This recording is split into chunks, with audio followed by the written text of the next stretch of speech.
Alright, Game Bears, it is time for a new subscriber special, and as you can see by this, today I've got a new list right over here, and this time it's the Generation 7 Pokemon tier list. But before we start with this, thank you all for helping me reach 650 subscribers, and here to 700 subscribers later.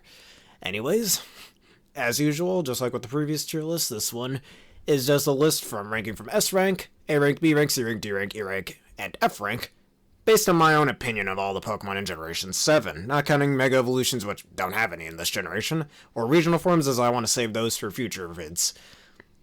So, this is just my own personal opinion, based on their design, their color scheme, and battle prowess as well. So, the better it does than any of that, the higher my opinion of it is. Just for me, though, it's completely subjective, and for any of you who might enjoy Pokemon that I don't, and vice versa, that's great. It's nice to know you can enjoy something that I don't, or you don't enjoy something that I do enjoy. Just comment below what your opinions of each of the Gen 7 Pokemon are at the end of the video as well. And the closer they are to the, letter, the higher my opinion of that Pokemon is. So with the ground rules out of the way, let us start off with Rowlet, the first dual-typed grass-type starter that isn't Bulbasaur. Hi, Rowlet. I actually really do like this design quite a lot. Back when Generation 7 first was announced in 2016, I was genuinely confused for a while which starter I wanted to choose, at least till the final evolutions came out. Because in my opinion, along with Gen 3 and 7, this is the only generation where all three starter Pokemon are, really good in their own ways, aside from maybe two of the three middle stage evolutions. Speaking of which, Dartrix, never liked it. I mean, I guess it's okay for the early game, and in Legends Arceus, even though I got Cyndaquil, I guess it's fine in that game too. I'm putting it E tier. Maybe it's alright in battle, I just never was the biggest fan of little mask designs. Based on those little drama masks, obviously, and frankly, I'm not the biggest fan of it. Alolan Decidueye. Ghost Grass type. This thing, I wish it was better in battle, and it's got a really neat design. I'm gonna put it in the top A tier. It's got a sick design as an archer, being the, correct me if I'm wrong, but probably the first archer Pokemon we've ever had. And its signature move is actually quite cool as well. Just, I really wish it was better in battle. If it was better in battle, I'd put it in S tier. Litten. And just like the previous starters, or fire-type starters specifically, right up to S tier. Starting with Litten was my choice in both my copy of Moon and Ultra Moon that I still have on my 3DS that I played back in high school, in 2016 and 2017 respectively. And Litten, boy, what a nice cat Pokemon. I do like cats, though I prefer dogs. And Litten, what a cool cat he is. Torracat, the only good middle stage evolution of the Alolan starters in my opinion. The other two, as I stated with Dartrix earlier, and I'll state later with Brionne, they suck ass, and Torracat's the only one that actually looks decently sleek, in my opinion. Just, the other ones just look really derpish, in my opinion. I know there's supposed to be an awkward teenage phase, but I'm just not the biggest fan of that with these two, and I think Torracat probably pulls it off the best in between Litten and Incineroar. And Incineroar, the king of VGC. I love using this thing in battle, my favorite of the Alolan starters. Got a pretty sick design, it's pretty fun to use in Smash Bros, albeit very slow. Does some good damage, can take a hit, can support your team, can do anything you need it to do. One of the greatest Pokemon ever created when it comes to competitive play, specifically in doubles. I still think it's okay in singles, though, but we're mostly talking about doubles here. Poplio. Poplio, I actually kind of like this guy. I'm putting him in B tier. Not as cute as a Rowlet, but pretty neat nonetheless. And a Sea Lion Pokemon that isn't Spheal is always a nice change of pace. Brionne, as I stated, don't like this thing. I put a Brionne in F tier. It looks stupid in my opinion. Just looks dumb, and it's known as the Popstar Pokemon. What is it, from Planet Popstar and Kirby? Don't drag down Kirby in the mud with you, Brionne, you suck. Primarina, good in battle. I like his design, like a little mermaid thing, more so than Vaporeon. Do not make any Vaporeon jokes, please. My only issue with it is, and then it's pretty good in battle as well, but my only issue with it is, maybe there's some reasoning, but why can this thing be male? Or at least the male form should have had some sort of general, how do I say this? Gender difference. Like a gender difference. Like males should have been more like sea lions, while the female ones would look like this. Something like that. Just they could do that with starter Pokemon if they really wanted to. I don't know why they didn't choose to. Maybe because if this had gender differences, then the other two would have to have gender differences, or more people would choose Poplio over any of the other starters. That could be why, I think, but there's no reason for this overly feminine looking Pokemon to be mostly males. 87.5% of that species being male. It's just, I don't like it. I don't like it at all. Never agreed with that. Anyways, Pick-a-Peck. Far from my least favorite regional bird, and I think it's okay. It's quite cute, and it's pretty good early game, so I'm gonna put it in high C tier. Trumbeak. Still not my favorite of the regional birds, but a pretty solid middle stage evolution. His beak is also kind of funny. Toucanon, not my favorite regional bird, but definitely in my top 5, alongside Corviknight, Staraptor, Talonflame, and Kilowattrel. So I put you low A tier, because you're always good in battle. I just wish it was faster, but it's got a lot you could do with it. Beak Blast is a pretty sick move. It's not exactly a 2-turn move. It's kind of like Focus Punch, only you can actually hit it whether you get hit or not. And if the opponent makes physical contact with you, you can actually get a burn on them. Not the most reliable way to cause burn on an opponent, but I think it's useful, or at least has its uses. It gets Flame Charge so you can raise its speed. It's got a good attack stat, so Double Edge works pretty well on it. You can run it with Bolt, Seed, Strats. I wish there was a flying version of like Fury Attack or something that could hit multiple times since it gets skill. Like that would have taken good advantage of that. But whatever. And I just like how it's kind of like, I think, in my opinion, I think Toucanon was initially going to be a fire type, but because Talonflame existed, they didn't want to be redundant 2 generations in a row. Because its big fun fact is actually supposed to mimic a thermometer. That and its shiny is really cool. So, and that also explains why I can learn fire type moves like Flame Charge and Overheat. But anyways, Yungoos. Definitely not my favorite regional rodents. It's got an alright design though, I'll give it that. Alright, Gumshoes is kind of funny. It sucks in battle, but I really like its name. And as I've stated in previous videos, back when Sun and Moon was first coming out and this thing was revealed, I always made jokes about gum on my shoes. I got gum on my shoes. I know Gumshoe is just a type of detective, but I really like that, just gum on my shoes and stuff. I don't know, I just like that joke, and because of that, I think, honestly, I almost want to put it in low C tier just because of that joke. Fuck it, low C tier. Just because of the gum on my shoes joke.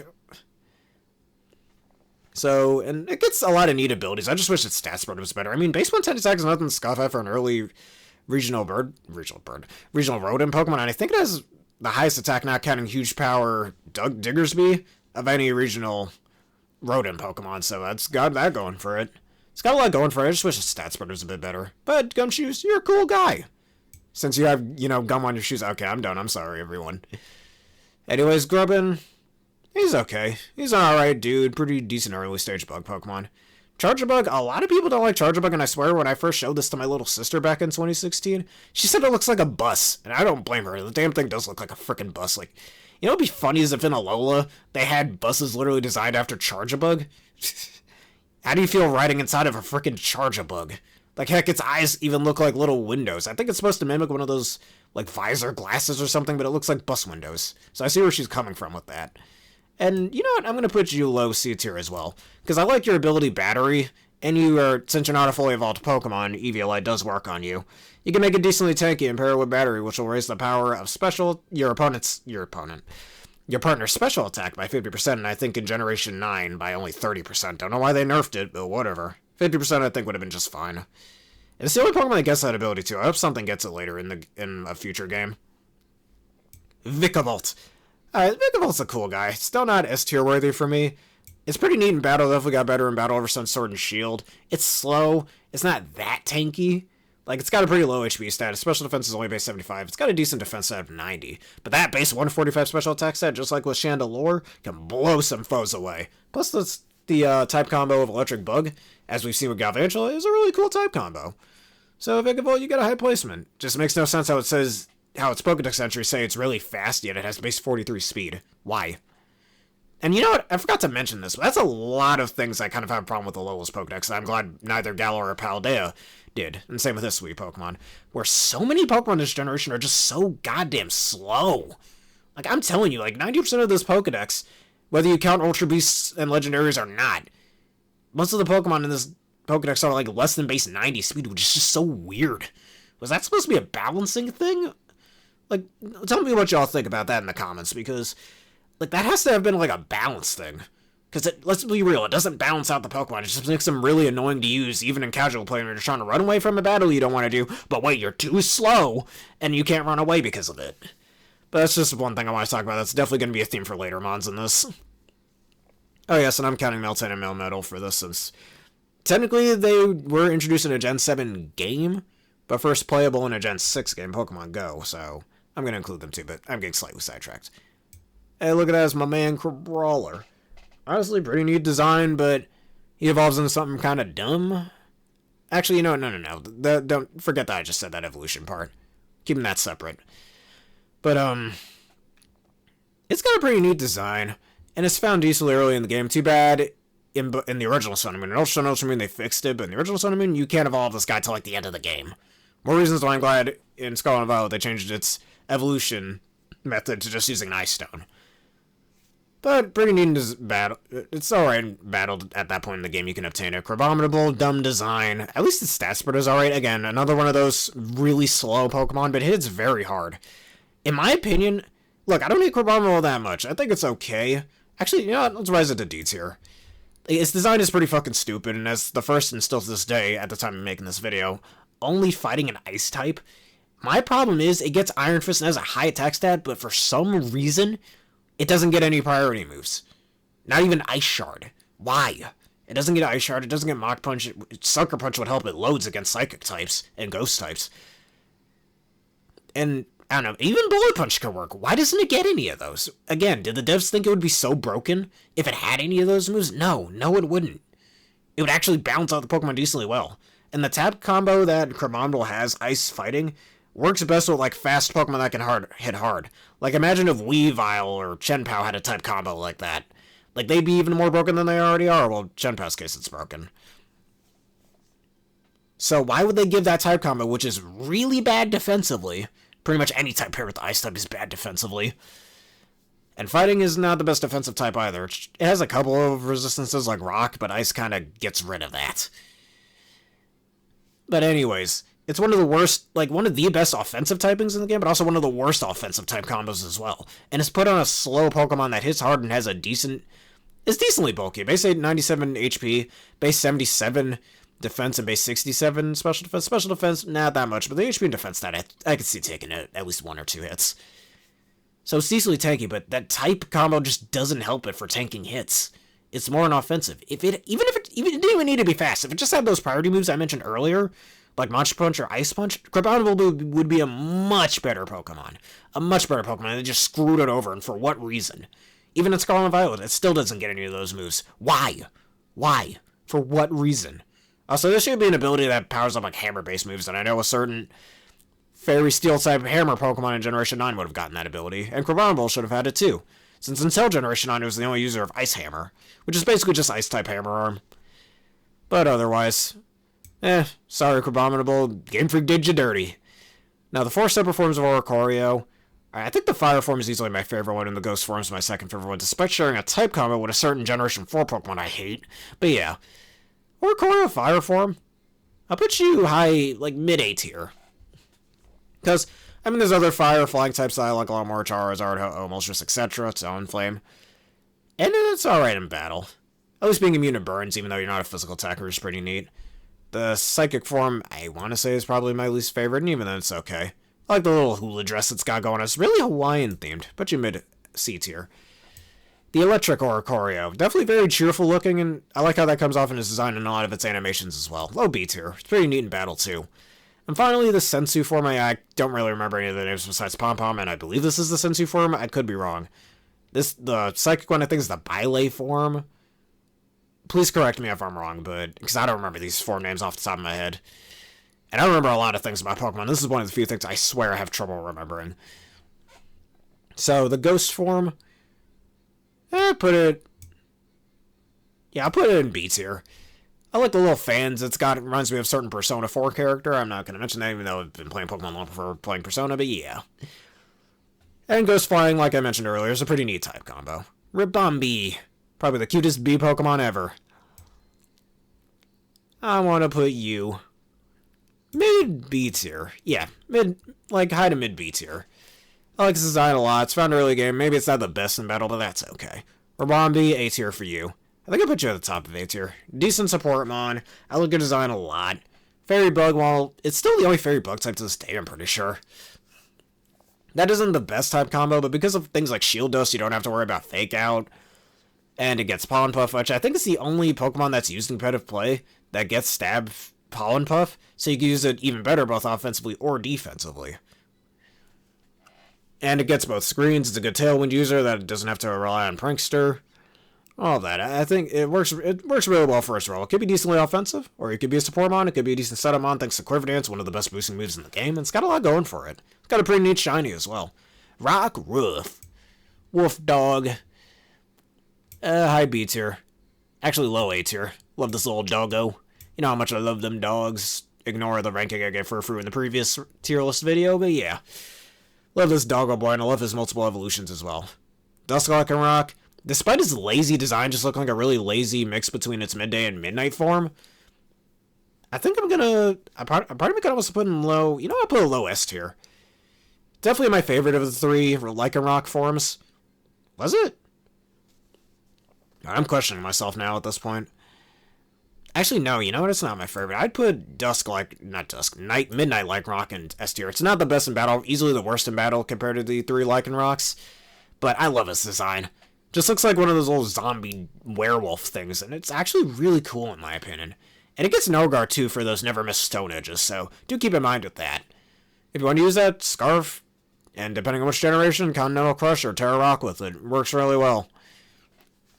I just wish it was better in battle. If it was better in battle, probably one of my all-time favorite Generation 7 Pokemon. But yeah, no, that's my favorite form. The Dusk form is very close. As for the Midday form, high A tier. Like, it probably deals the least amount of raw damage compared to the other two forms, and probably has the least useful abilities of the three of them. It's at least got a really sleek wolf-like design. Plus, you could still do Swords Dance, like Stealth Rock strats with it if you want. Swords Dance, Stealth Rocks, Cell Rock, and whatever move you want afterward, I don't know. My only complaint about the Lycanrocs, they're all pure rock type. Why? Missed opportunity for Dusk to maybe be part fighting type or part ghost type. For the Midnight form to obviously be dark type, but no, Tyranitar's the only one who's allowed to have that type combo, even though it sucks. And Lycanroc could have been part, in the Midday form, could have been part normal type maybe, since it looks the most normal-like of the three forms. And if you wanted to keep like a fighting weakness involved, maybe I don't know, the Dusk form I'm not entirely sure what to tell you, but like I mentioned before, with the Midday form being normal type and the Midnight form being dark type. And besides, it would have given them some extra stabs that they could have used as well for more offense. It would have probably made them at least better offensively. Defensively, they probably all would have been worse. Or maybe Dusk form could have been part fighting type as well, but I also like how Dusk form gets Tough Claws. Tough Claws is such a good ability. And it works on so many of the moves that Lycanroc learns. So that's why it's so good for that. Just a lot of the moves it learns really work well with its abilities. So that's my opinion on Lycanroc. Solo form, wishy-washy. Cute little fish, I guess that's kind of all it's got going for. Fun fact, it has the lowest base stat total of all Pokemon. Yes, even lower than the likes of Sunkern, at 175. That's how weak it is. I guess it's just cute, little sardine. It's pretty much all it's got for it. I'm gonna put it in high D tier. It doesn't really have much else. Look at, you know what, let's just skip down here, because I don't know why there's a second picture of its schooling form. I don't know why schooling form is all the way down there either, but its schooling form, I'm gonna put, honestly, mid-A tier, because I like how imposing it looks. It looks pretty fucking cool. Like one of those little submarines, but made of a bunch of little sardine fishes. And it's even stated in some of its Pokedex entries it can literally scare off Gyarados. You know how scary and powerful you have to be to do that? Normal Gyarados, not Ultimate Gyarados. Mega Gyarados, I mean, for those of you who might be a little confused by that. But, and another Pokedex entry stating how its normal water guns have the power of Hydro Pumps in this form, which I think is really cool. My issue with it is, despite the huge buffs and stats it gets for attack, defense, special attack, and special defense, it has such a pitifully low HP stat, where if you lower, because of how Wishy-Washy's ability works, if you lower its HP to 25% or less, it'll get out of its schooling form. In my opinion, if this comes back in a future game, they shouldn't, like, buff that up. Instead of you going back to schooling form at 25% HP, like 10% HP should bring you back to that. So that'll give Wishy-Washy a bit more staying power in this form. And maybe they should give it a bit more HP to make it a little better. Even if that raises its base stat total a bit more from 620 to say 630, give it an extra 10 points to HP, it wouldn't be broken in my opinion. And besides, it's already heavily outclassed by the likes of Palafin, another water-type Pokemon that has a different form under certain circumstances. Only Wishy-Washy, I guess you get that form immediately, but Palafin's a lot faster and has a much higher attack stat, so, and better just move pool in general. Because that's another problem I have with Wishy-Washy, its coverage isn't the best. I mean, sure, it gets ice moves like most water types do. It gets Earthquake for decent coverage against electric types. And I think it gets U-Turn if I remember correctly. I could be wrong about that one. Otherwise, that's its coverage. That's all it gets. Compared to the likes of Palafin, which completely outclasses it. I mean, Palafin also outclasses it another way. Wishy-Washy's even in Skull and Violet, so what the hell am I talking about? Anyways, Marini. I don't find this Pokemon as annoying as most other people do. Maybe it was a pain in the ass to find in Sword and Sun and Moon because of how you had to find it in SOS battles with Corsolas. And it only had like a 1% chance to show up or whatever, so for all of those people out there trying to shiny hunt this thing, good luck, at least in Sun and Moon. In later games, I think it's a bit easier. Alright, so low C tier. Not the biggest fan of this design, but it's an alright Pokemon. Definitely far from the least interesting water-based Pokemon. Toxapex. Now, this man is good in battle. I don't find it as annoying as most other people do, especially in Scarlet and Violet with how much weaker Stall was compared to, say, Generation 7. Because, man, this thing was apparently a beast in competitive play back in Gen 7. I do find this design neat. It's also really good for Trick Room teams, in my opinion. And with Terrestrialization, hey, you can run it with Terra Flying. Well, maybe not Terra Flying. You can run it with Terra Ground or Terra Grass if you wanted to. Those are really good Terra types for it, in my opinion. And Baneful Bunker is such a useful move as well. Merciless is an ability I honestly wish more Pokemon would get. If you don't know how Merciless works, if the opponent is poisoned, every move that the user of Merciless uses will always be critical hits. Now, my problem with that is, one, it's just got more useful abilities, both Limber and especially Regenerator. We all know how useful Regenerator is, and if you're worried about getting paralyzed, Limber is right there.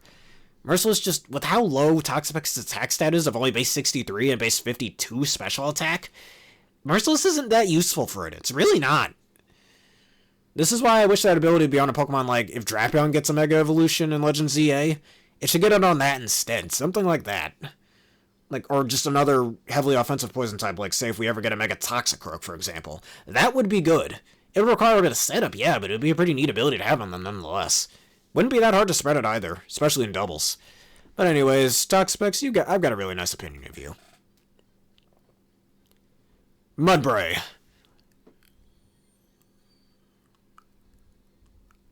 I actually like Mudbray a lot. One of my favorite Generation 7 mons. Well, its evolution is. And you get it really early in the game. It's also pretty neat in battle. Pretty cute donkey Pokemon until it smiles. That part unnerves me a little bit.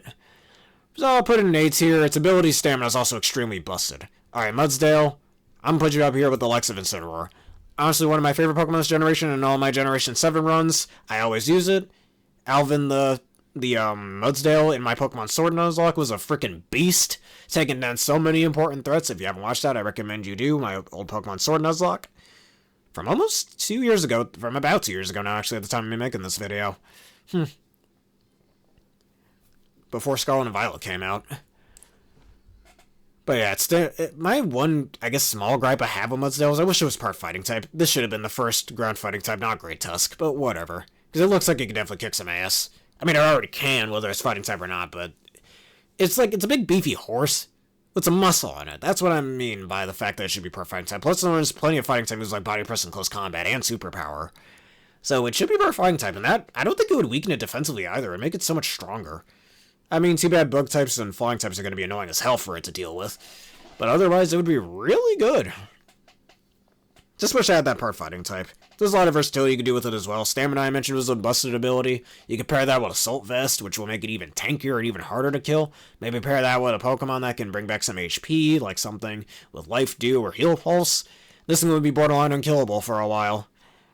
And that, if I had a Mudsdale in real life, honestly, Mudsdale is probably, of all the Pokemon that exist, Mudsdale is probably one of the ones I'd love to have in real life. What Pokemon would you want to have in real life? Not exactly the question of the day for this vid, but just a question nonetheless I'm curious of. Dewpider. I like this Pokemon. Quite a neat spider Pokemon. I'm going to put a low B tier. I'd put it a bit higher. For the fact that, I guess I can't blame it for this, it's more the game mechanics fault. I remember trying to shiny hunt this thing in the first Sun and Moon back in high school. Never found it, still to this day.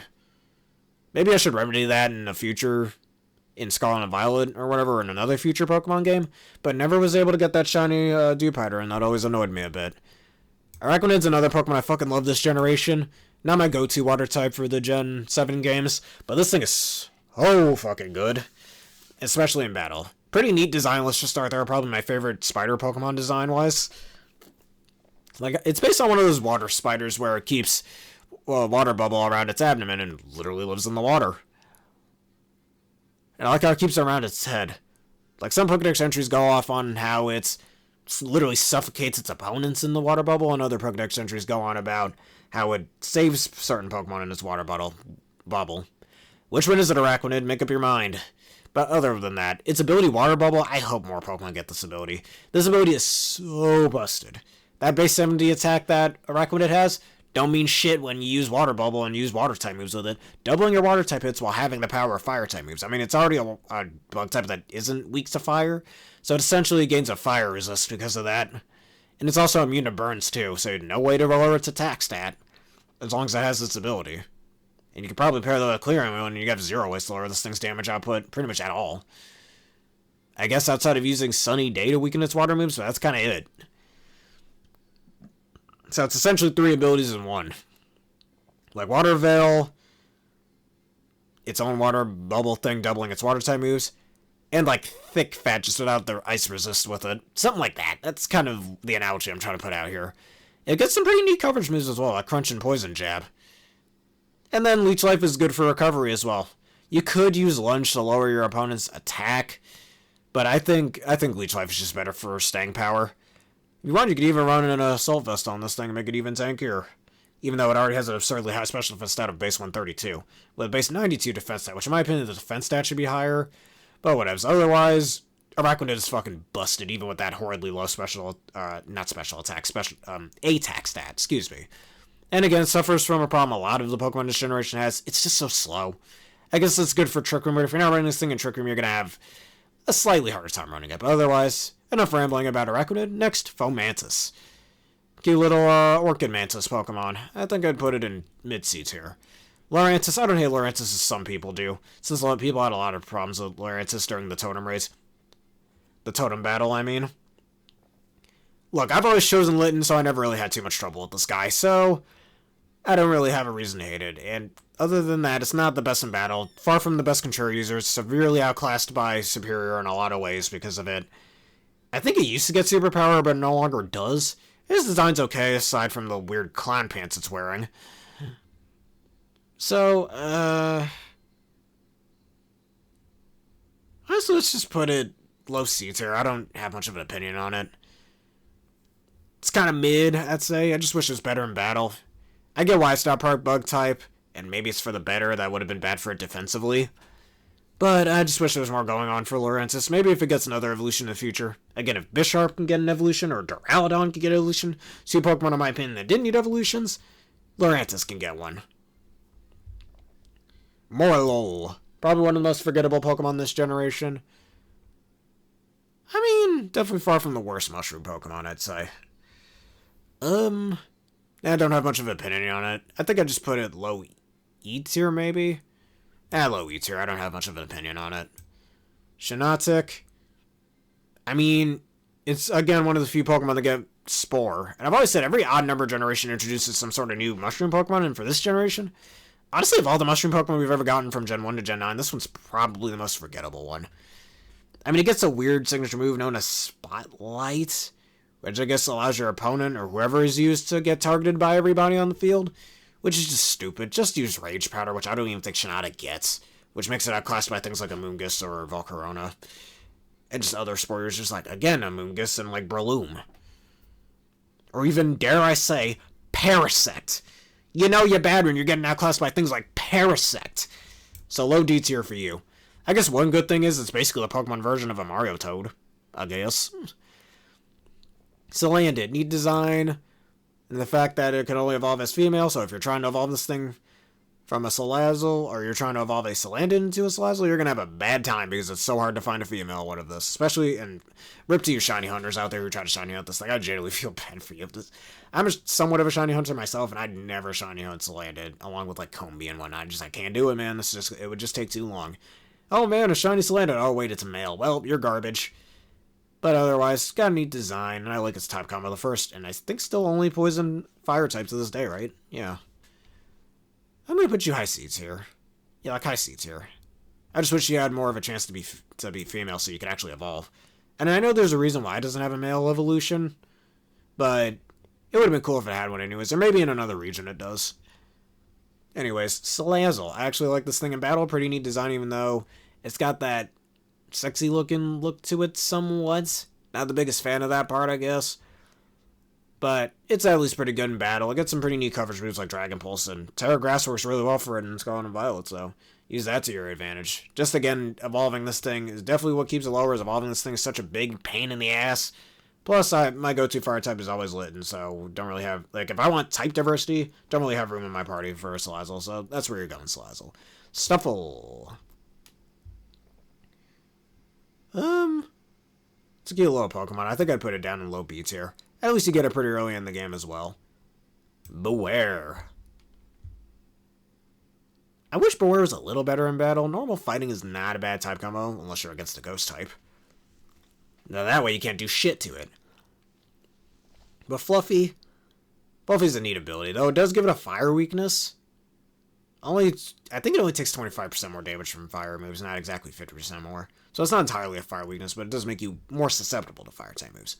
Though because of how Fluffy works, you can pair this thing with an Assault Vest and like give it Drain Punch. Hell, if Beware was in Scarlet and Violet, Terra Fighting would be pretty sick on it.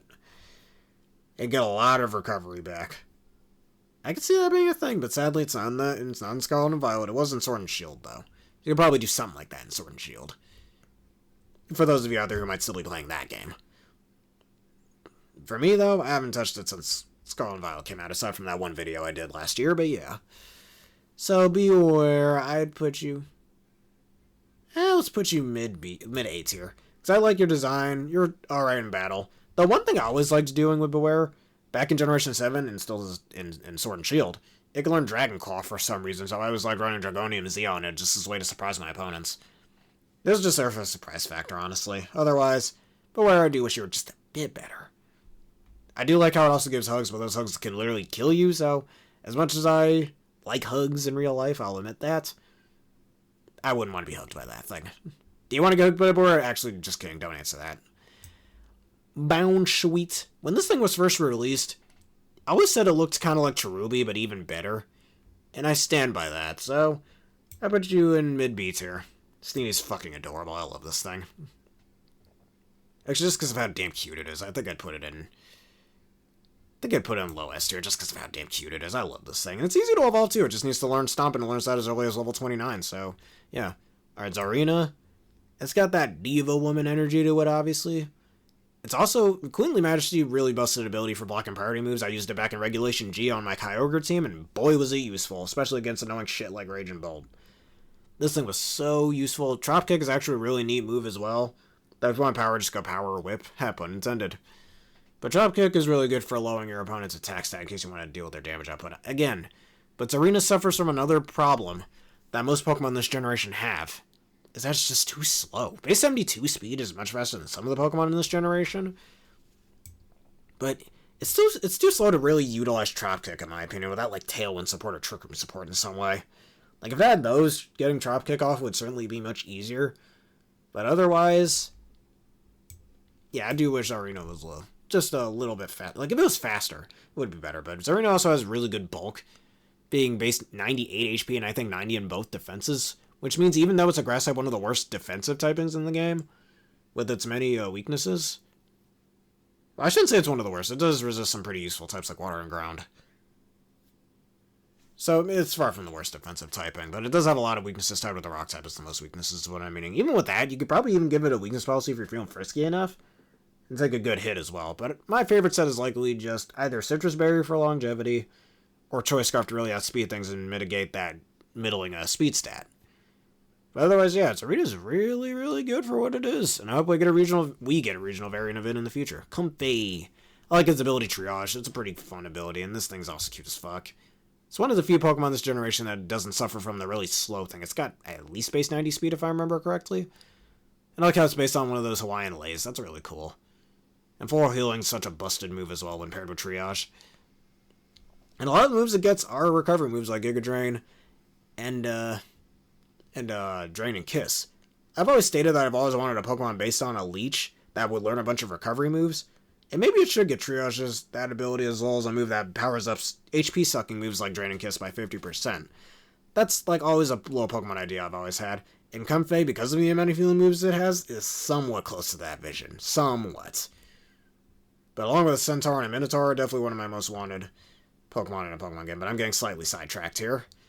I think Comfey, I'm going to put it at high B tier. Actually, low A tier. I like its design quite a bit. It's actually pretty neat in battle. I love all the healing it can do for both itself and its partner. I do wish it hit a bit harder, but maybe if it hit too hard, combined with things like Drain Kiss and Giga Drain, it would be a little broken, I guess. So maybe it's for the better that it doesn't get that. Otherwise, Comfey is really cool. Alright, Oranguru has one of probably the most interesting move gimmicks I've seen in a Pokemon game. Instruct allowing your Pokemon to hit twice in one turn, like your partner Pokemon to hit twice.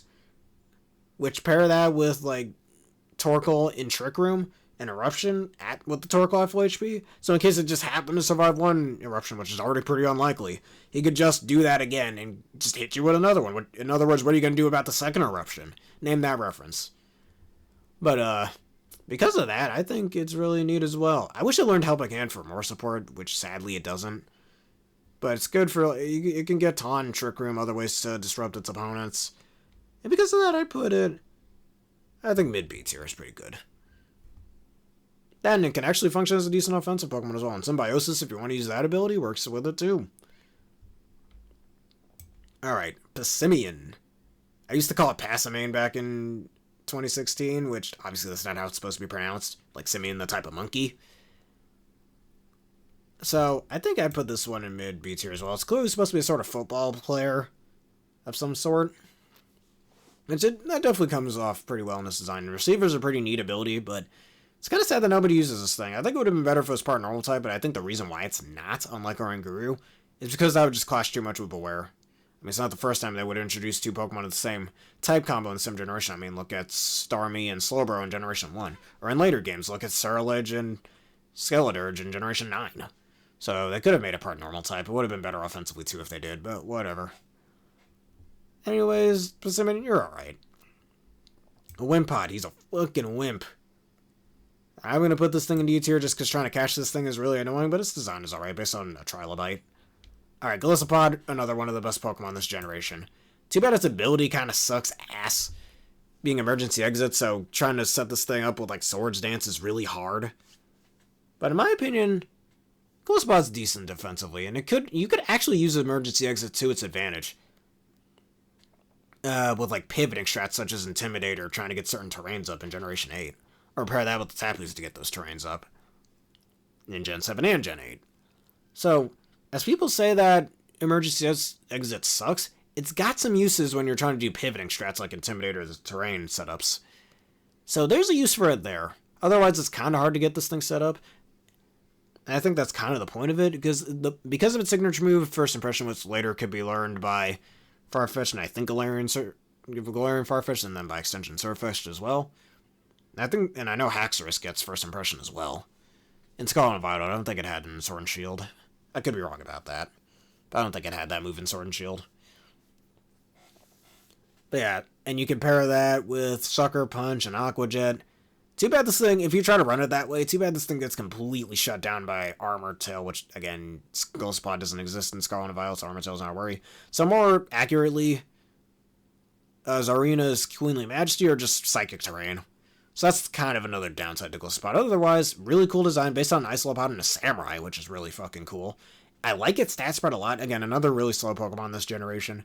But it's got the bulk to go with it. Base 95 HP, base 125 attack. So it can hit really fucking hard with First Impression. Anything that's weak to Bug, Psychic, Dark, or Grass type, say your prayers. It's got a really high defense out of 140, which means it can take a lot of hits physically, and it's got the type combo for that too. I think Water Bug is a pretty neat type combo defensively. Both defensively and offensively, but mostly defensively. And special defense, if I remember correctly, is only base 80, so it's got some decent bulk on it. You're going to even run them with Assault Vest, so you can at least try to mitigate the effects of emergency exit. It depends on what you want to do with it, but otherwise, Golisopod's really, really cool, and it can be good for pivoting strats as well. Pivot, Intimidate, or terrains, besides Psychic Terrain, hit back with things like First Impression and Sucker Punch, and you're good. Sandygast. That's alright. It's nice that we got a sort of sandcastle Pokemon.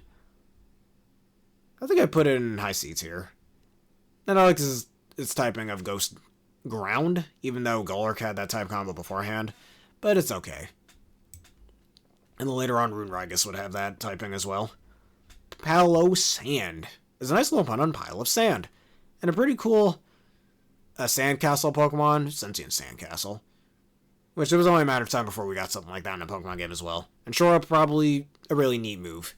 It's basically like a sandstorm version of Recover, but if you're in a sandstorm, it recovers even more. Water compaction, in Generation 9, it makes sense for it to use an ability like that, because Terrestrialization like Terra Grass or Terra Dragon to get away from its water weakness.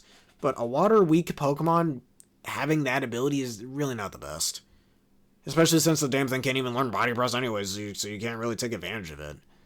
Like, maybe if it made it immune to water-type moves, kind of like Storm Drain or Water Absorb does, that alone would make it a lot better. And in my opinion, I think that's how it should work.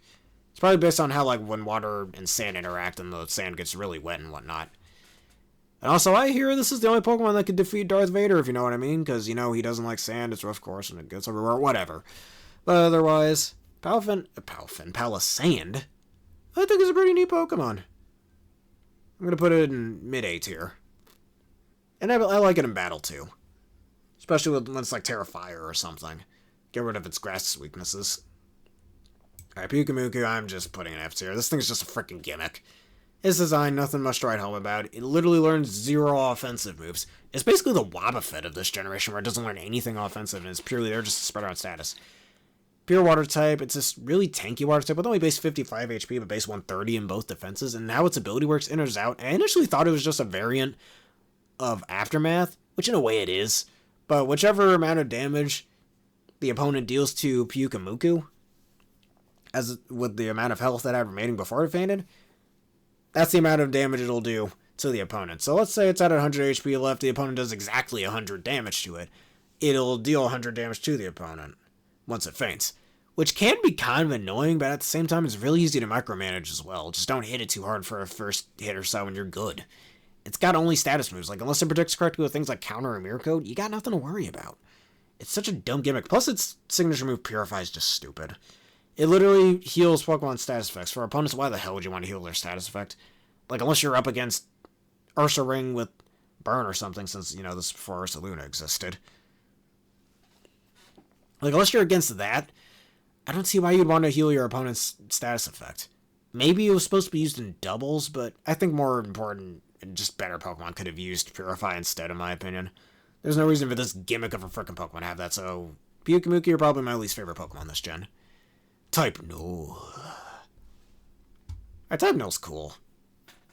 It's super tanky with Eviolite, far from the tankiest normal type of Eviolite when Porygon 2 exists. But that, and it's got pretty neat coverage moves like Aerial Ace or Air Slash, depending on what you're trying to use on its head, but I think it gets some certain Dark type moves. It gets a lot of coverage. And it's got set up with Swords Dance as well, if I remember correctly. Otherwise, you know what, I put it high A tier. I actually really like it. Too bad it's a bit, because of it's a friendship evolution, it's a little hard to evolve. But otherwise, it's pretty neat. Silvally, probably one of my favorite Pokemon this generation. And I remember using it, I forgot, I think it was in my first Sun and Moon team, not in Ultra Sun, Ultra Moon, where I ran it with the dragon thing. It's essentially just a poor man's Arceus, which is literally the point. It's literally a man-made version of Arceus. So it can be one of the 18 types trying to play God, if you will. And I think that's really cool. I like its ability name too, Arceus System, obviously being a reference to Arceus. And I think the Japanese name for him was ARS System or something, if I remember correctly. Another reference, obviously, to Arceus. And something in the book, like somewhere in the Gen 7 games, it was stated that they took like some books from Sinnoh or something and talked about Arceus' origins. And that same book, you know, mentioned how Arceus can be multiple types and whatnot. And I think that was used for the inspiration to make Silvally, or playing God, if you will. Humans trying to play God. I like its signature move as well, multi-attack, essentially being a physical judgment. It was base 90 in Generation 7, was buffed to base 120 in Sword and Shield. So I hope Silvally does come back in a future game as well, because it's got a really neat Chimera design. Not like Chimeras, they're always really cool. And it's got a lot of things you can do with it too, like how I like to use Silvally. Depending on the typing I'm using on it, I'd like to have certain coverage moves alongside it to really help with that. Like on the Steel type form, for example, I remember doing this in Sword and Shield. It had multi-attack, Swords Dance for setup. I gave it Zen Headbutt for fighting types, and Rock Slide for fire types, which proved to actually be pretty useful. Especially after I got a good Swords Dance off. I just wish, like, it has 95 across the board. It's one of those Pokemon that has a kind of just flat stat spread, and there's a reason why it's like that, and we'll get to that later on here. But I do wish it was just a bit higher, but Swords Dance definitely does help remedy that. It also gets other coverage moves. Because it's a normal type, it's going to get a lot of coverage moves. X-Scissor, Flame Charge, Thunder Fang, Ice Fang, Fire Fang, Crunch, Crush Claw. Oh, Psychic Fangs. It gets a lot of really neat coverage moves. So I'd say use those to your advantage, depending on which form you're using. Meteor in its unshelled form. Alright, I like... Meteor is probably one of the best acrobatics users alongside a certain sneezing Pokemon I can't say, and Hawlucha, and Archeops, and Crobat. Definitely one of the best users of acrobatics. Its design is alright, I guess. Part of me thinks it almost looks like something out of Steven Universe. Almost, not quite.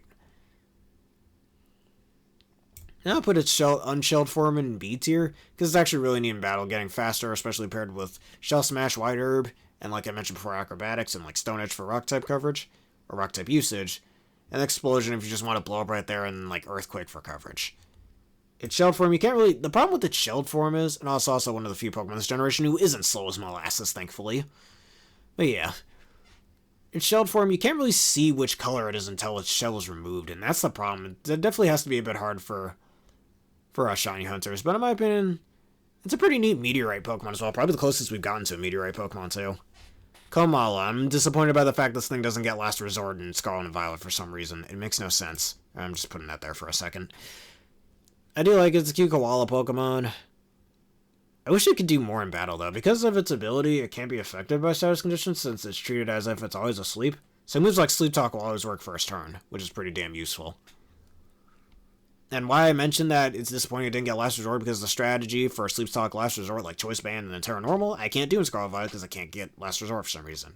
I guess the devs thought it would be too broken with Terrestrialization. That might be why they took it out. But otherwise, cute little marsupial. I'm going to put it... I'm going to put it in high B tier. I think this thing's adorable. I wish it got a bit more coverage in battle, but... otherwise, maybe it should get some sort of an evolution, too. So that has real use for Eviolite. Maybe give an evolution this normal fighting type or normal grass type where it fuses with the log it has. Something like that would be pretty neat. Otherwise, Kamala, you're alright. Turtonator, probably the worst fire dragon type. It's not even that bad either. Ignore the fact that it has Pokedex entries going on about how its droppings explode. But I think this thing's pretty cool. It's got a new shell. Its signature move's kind of hard to use in my opinion since it requires your opponent to hit you first. And if your opponent is good enough at predicting, they could completely ignore the base 130 power that Shell Trap has. So, and besides, I think that move's somewhat outclassed by Burning Bulwark later on with Gouging Fire. And besides, Gouging Fire also has the same type combo as that, so it's completely outclassed by Gouging Fire. In a game where Turtonator doesn't even exist! How funny is that, But anyways, at least Turtonator I think is a pretty neat design. I do wish it was a bit better in battle, and it's just got a lot of competition compared to other Dragon Fire types. Mega Charizard X, like I mentioned before with Gouging Fire and Reshiram, so yeah. Definitely the bottom of the barrel when it comes to Dragon Fire types. So I put you mid-B tier, I think this is fair. Togedemaru.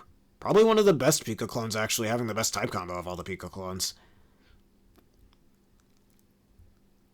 I do think it's pretty good in battle as well, getting Spiky Shield. You can even learn Magnet Rise so you don't have to worry about the pesky ground type hits if you're fast enough. And again, on another one, actually, what was Togedemaru's speed stat? I think around base 90, right? Correct me if I'm wrong about that, but I think it's another one of the Pokemon this generation who isn't freaking slower than molasses. Is it? I might be wrong. I might go look that up real fast. I'm not going to look that up now. Better yet, you know what? I'm actually saying I couldn't look it up now, but yeah, mid-B tier. I'm going to look up Togedemaru's speed stat real fast. Which I don't think Togedemaru's in Scarlet and Violet, right? Yeah, I don't... No, it's not. It's not. I think it's one of the few Pika clones that aren't in the game, actually. Along with Emolga, if I remember correctly. Now, let me look this up real fast at speed stat. I just want to see it.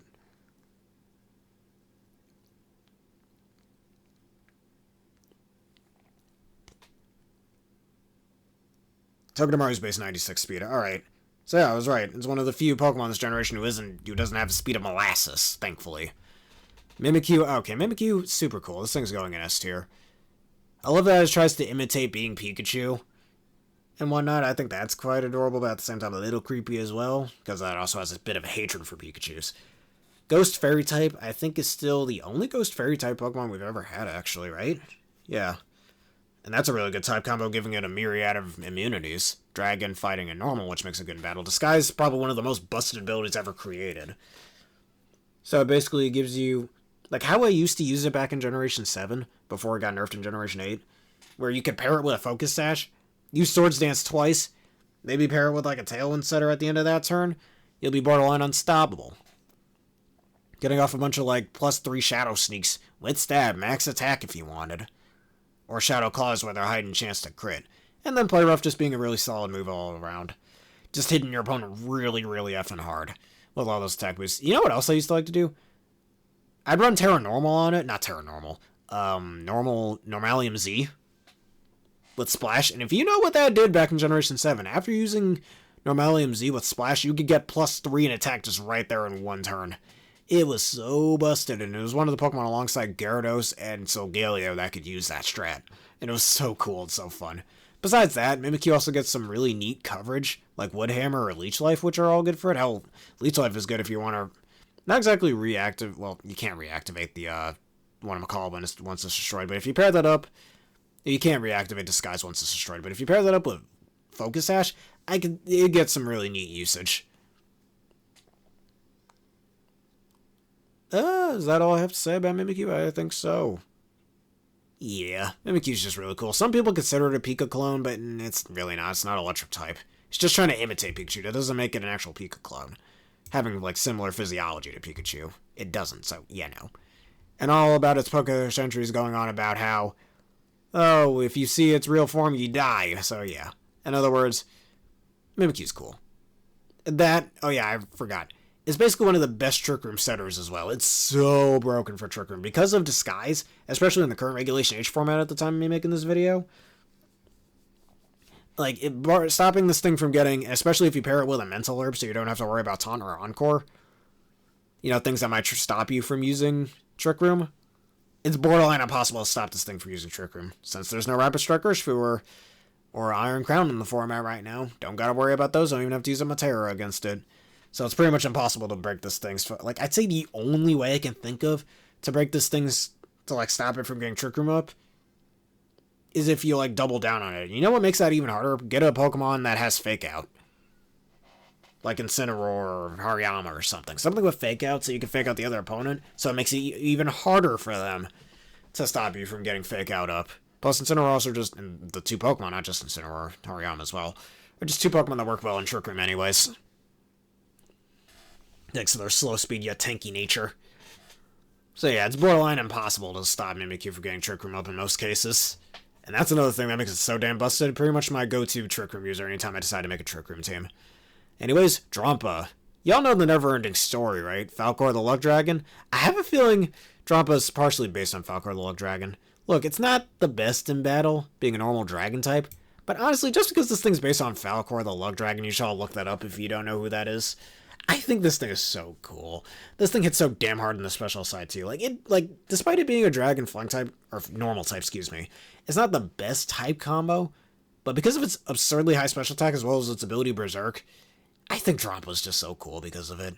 And this is just a little grandpa of a dragon, and I just love that. Like, if I thought Mr. Rhyme in Generation 8 was just a jolly old man wanting to show off his tap dancing skills, man, Drampa's just that old grandpa that just wants to tell you a good old bedtime story before he sends you off to bed. Plus, I love this Pokedex entry on how it'll literally hunt down its friends' bullies and burn their houses down for bullying them. Man, you need a Drampa in real life, man. Imagine if you had a dog kind of like that.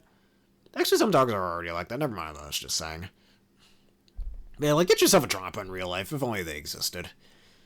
And I like the amount of coverage it gets as well. A lot of ice moves and fire moves to help take advantage of Berserk. You can run this thing with Specs if you wanted, or a Throat Spray with Hyper Voice to get even more special attack up. I remember back in Generation 7, I used to see this thing, I think, run with Roost, so you can reactivate Berserk over and over again. And because Drampa actually has a pretty decent HP stat as well, it would actually be pretty easy to get it back to above 50% HP to reactivate Berserk over and over again. It would be really fucking powerful if you can manage to get it to work.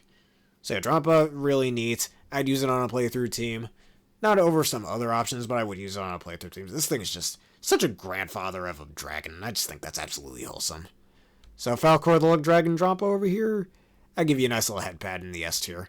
Dhelmise, alright, just like with Slugma back in Generation 2, I think I like Dhelmise a lot more than the average Pokemon player does.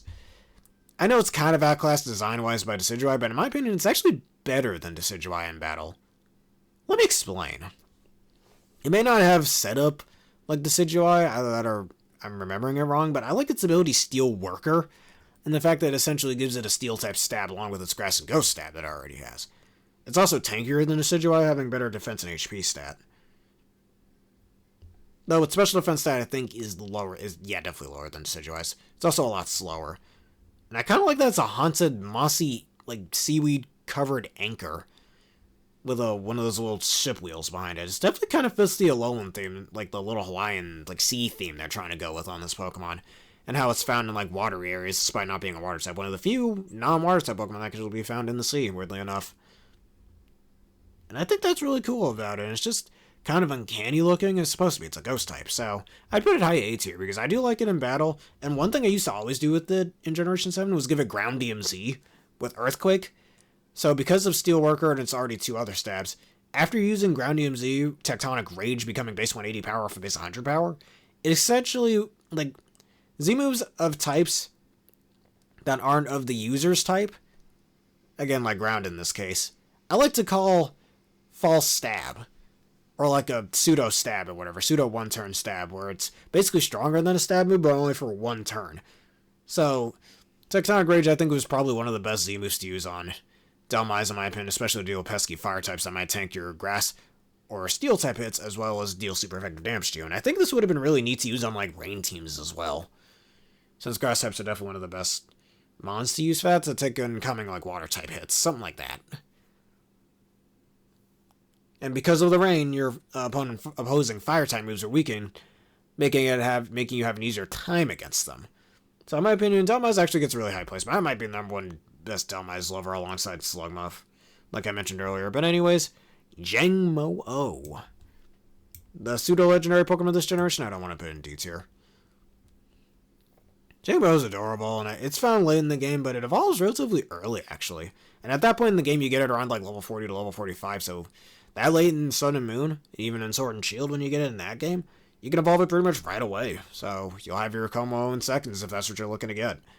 Which I think is pretty neat. I also like the little heart scale, like not the item heart scale, but like heart-shaped scale it has on its head. I think that's pretty neat. Also, I love this thing's artwork on Bulbapedia with the other pseudo-legendary Pokemon from Gen 1 to 7. This is before Dragapult or Excalibur. Where a baby Jangmo is just hitting the Como's little fist shells. I think that's fucking adorable. Also, did I forget a Pokemon? I think I did. Alright, I'll go, because I forgot Bruxish. Hold up. I completely forgot that. I got sidetracked. But I'm going to put it in mid-A tier. Bruxish right over here? Okay, I put this thing in F tier for a reason. The reason being, well, for 1, it's ugly as fuck. For 2, Dazzling is an ability that's outclassed, or just, I wouldn't say outclassed, but it's really redundant with the likes of Queenly Majesty and later Forged Draft's Armor Tail in blocking priority moves. I mean, I guess it's got a use there, but this thing's ugly, and compared to other water psychic types, like Slowbro or Starmie, or dare I say, even Veluza, all of those are a lot better than it, one way or another, whether they're tankier, have a better move pool, etc. Or kind of just do the same thing that it does. Because, I mean, at least it's kind of okay for doing physical damage. But I remember back when Gen 7 first came out, and hearing people basically say the only use for why Bruxish even exists is to give Sharpedo Psychic Fangs via egg moves. So its Mega Form could have that in parallel with a Strong Jaw for fighting types. Which, in my opinion, that's shockingly accurate, and probably the only reason people even bother to use this damn thing. Just for breeding. You know you're bad when you're used for a breeding tool and nothing else. But anyways, alright. Fixed my little mistake being sidetracked. Hakamoa, I think, is a pretty decent middle stage evolution. Hey, it's not as cool as Gabite, or a Shelgon even.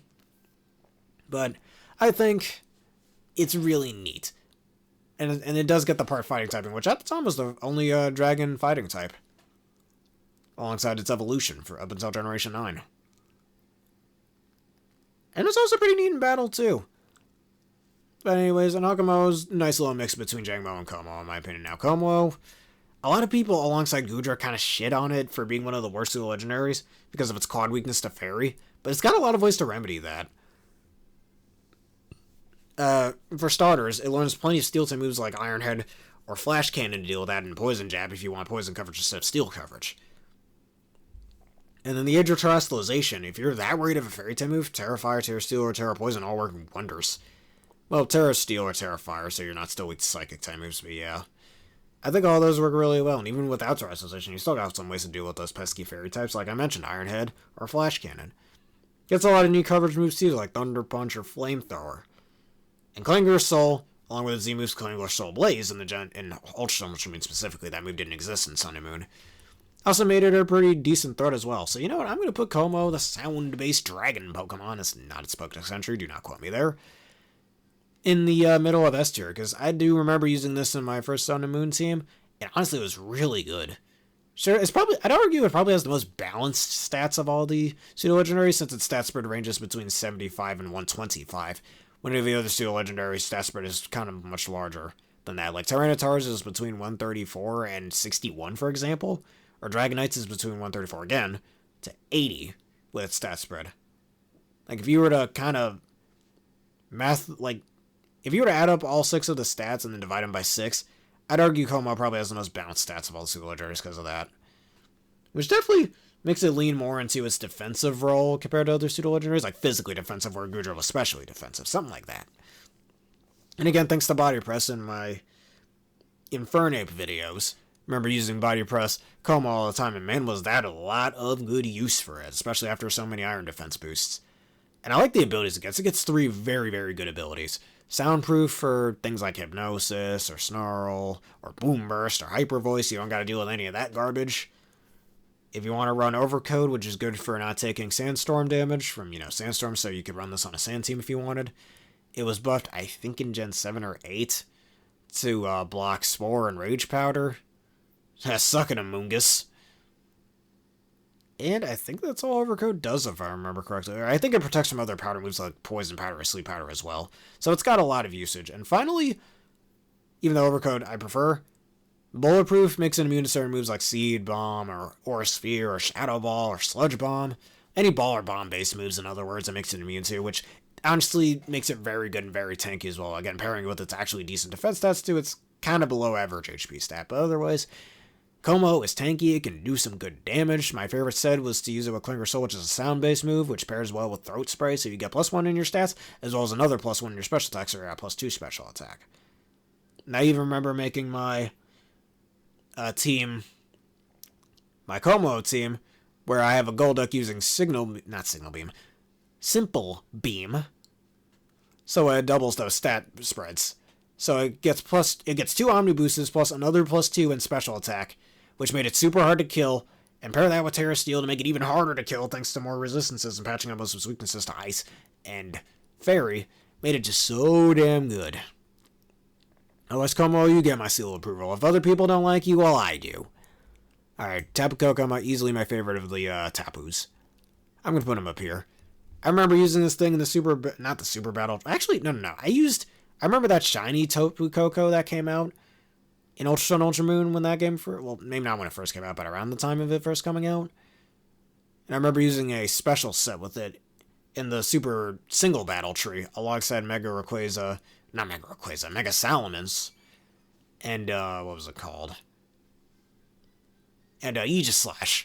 Or Kartana, depended. And that core was just really good with Tapu Koko starting off, with Electric Terrain and Discharge. And I think I gave it Volt Switch for pivoting, if I remember correctly. I had it with Specs, so it could do a hell of a lot of damage back before the Terrains got nerfed from 50% power boost to a 30% power boost. And Tapu Koko really helped me out with that. In the first Sun and Moon, I remember pairing it with, as a physical attacker. I didn't pair it with anything, it was in single battle, but as a physical attacker with the moves Brave Bird. And again, I'm one of the few non-flying types to get Brave Birds. And I'm even a bird. If that can get Brave Bird and Crobat can get Brave Bird, give it Aerodactyl as well, but I'm getting a little sidetracked. I had U-Turn, Brave Bird, Wild Charge, and I think Nature's Madness is its final move, since it doesn't get Play Rough for some reason. Maybe they thought it would be too broken, I don't know. And pair that with a Life Orb, man, it was so good in battle, and I managed to beat all that stuff. It was nice, and using Tapu Koko is just so damn fun. So fast, it hits hard on either the physical or the special side, more so on the physical side, though. Even though its special moves pool is better. And I think I had Ice-type hidden power on that shiny one for Super Singles in Ultra Sun, Ultra Moon. I gotta look back on that, but otherwise, Tapu Koko's so damn cool. Tapu Lele, probably my second favorite of the Tapus, and hits even harder than Tapu Koko, at least on the special side. Choice Scarf or Choice Specs this thing, and you're gonna be blowing away everything. I'm putting it in high A tier. Like, I really like this design. Gets a lot of really good coverage. Like, Focus Blast, if you want to use that. Shadow Ball, Energy Ball. Get some really neat coverage. Psychic Terrain is still the most broken of the 4 terrains, in my opinion, because of it blocking priority moves. And again, later on in Sword and Shield and Scarlet and Violet with Expanding Force, which again, more reasons why I wish this thing was in the game. So Expanding Force Tapu Lele would be so damn broken. And just, overall, this thing just does some freaking damage, or it could even outspeed things again, like I mentioned before, with Choice Scarf. So yeah, use Tapu Lele if you really want to rip some holes in your opponent's team. Definitely outclasses Gardevoir because of that as well. Same with outclassing both Hatterene and Galarian Rapidash.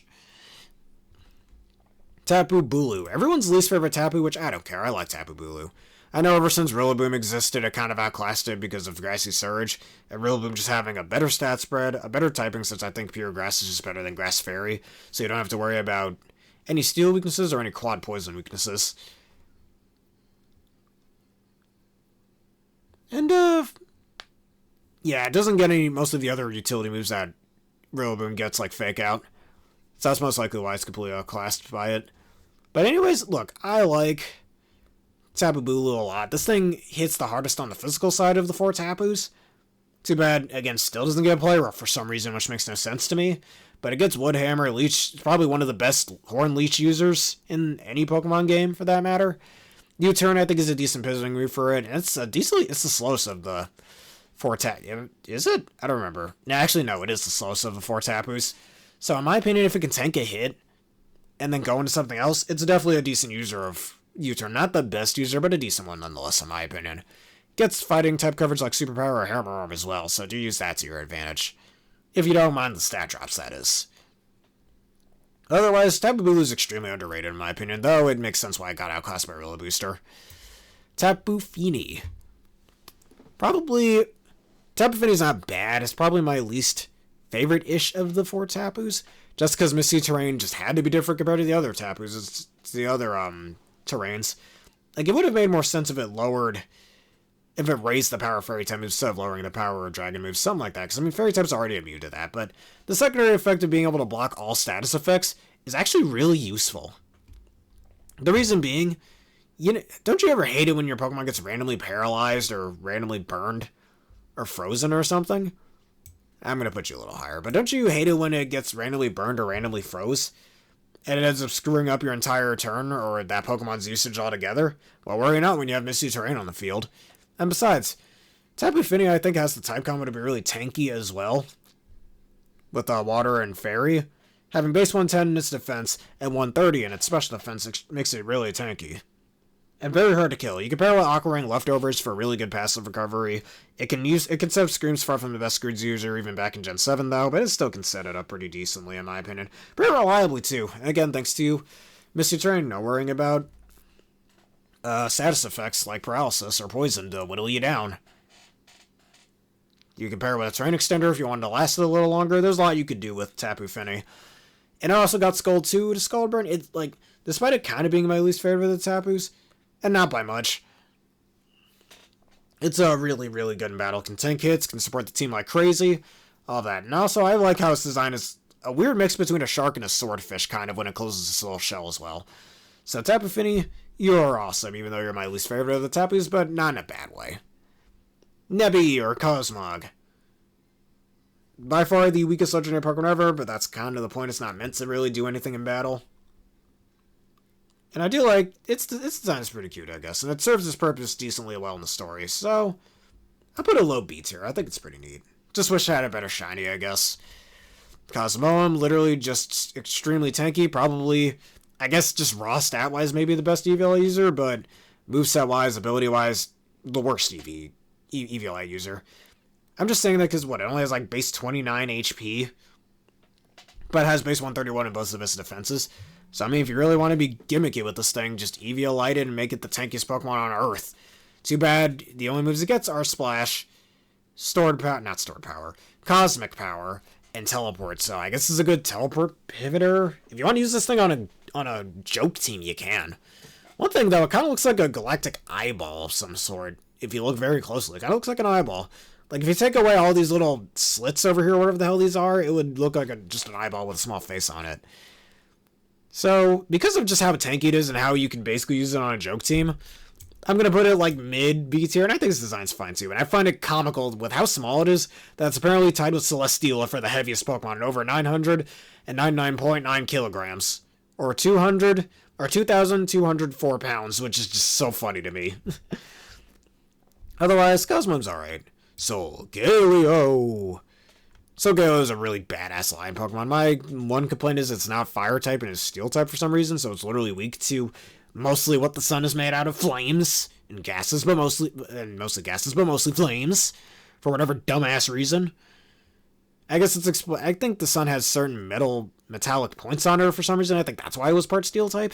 Still doesn't mean that's not stupid as hell, but yeah. Solgaleo I think is really neat, and also it's good in battle. I also really like its design. Lunala. I like Lunala more, and I always go for either Moon or Ultra Moon when I do Gen 7 runs. So I'd put it, I think, right over here, just a little above Solgaleo. It's really good in battle.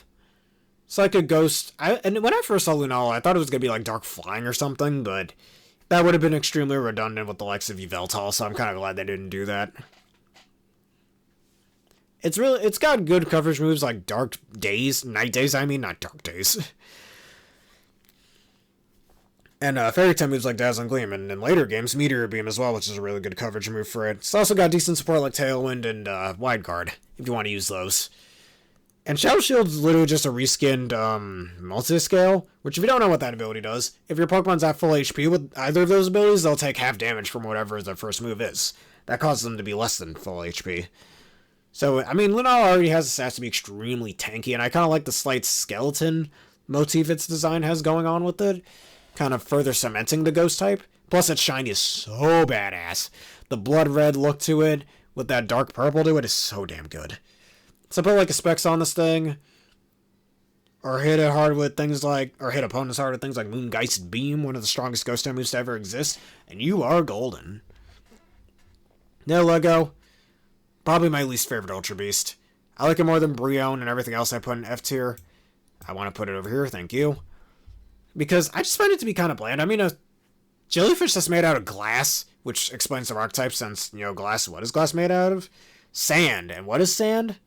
Or like overly heated sand. And what is sand? Little, very, very small grains of rocks. Like very finely grained rocks is what sand is, which explains its rock typing. And its poison typing by the fact that it's called UB Symbiote and it could control, other organisms like a parasite, which explains its poison typing. It's pretty interesting in that sense. It's okay in battle, though massively outclassed by the likes of Glimmora, in my opinion, even though, again, Glimmora in a game where Nihilego doesn't exist. But it's definitely my least favorite of the Ultra Beasts. Just because the design's not my favorite, and it's just kind of dumb, I guess. It's a little passive in battle, too, in my opinion. Despite giving it a pretty decent offensive stat. Alright, Buzzwole I've had a lot of fun using. I always liked using Scarfed Buzzwole sets. With, I believe I gave it Superpower as its main coverage move. Which, again, Leech Life, because Leech Life is just better than Lunge. So I remember using Lunge back then to take advantage of the attack drop. Which actually proved to be pretty useful in most cases. Earthquake's a decent coverage move for it, and same with Stone Edge. So it's really, like, if you give it some decent speed investment, it's going to be a really fun Choice Scarf user, in my opinion, despite its only base 73 speed. I mean, it's not slow as Molasses like most other Pokemon this generation, but base 73 I still think is, or is it base 79? I don't remember off the top of my head. I still think is kind of slow. What baffles me, though, is it has the same defense stat as its attack stat with base 139. In my opinion, they should have lowered its defense stat. I think its attack should be a bit higher with its defense being lower. But fun fact about each Ultra Beast, every single one of their base stat totals, or their base stats, is a prime number.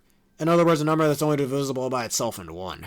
Which I think is pretty funny, I guess. It just further cements how overworldly or otherworldly these alien-like Pokemon are supposed to be. Also, I find its personality so funny where it's constantly just flexing and whatnot. I think that's funny. So I'm going to put it in, let's put it in mid-A tier, because it's good to use in battle. I like this design quite a bit. It has a fun personality, in my opinion. Pheromosa. Really good in battle. It's a pretty neat design. It's got quite a bit of coverage moves. Literally, Pheromosa is probably the most glass cannon Pokemon just ever. I think I'll put it just below Buzzwole. But this thing is basically the most glass cannon Pokemon ever. Like, base 71 HP, so its HP stat really isn't all that good. With, get this, base 37 in both of its defense stats.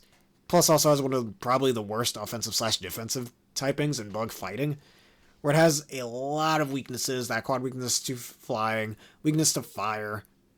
It's not weak to rock, though.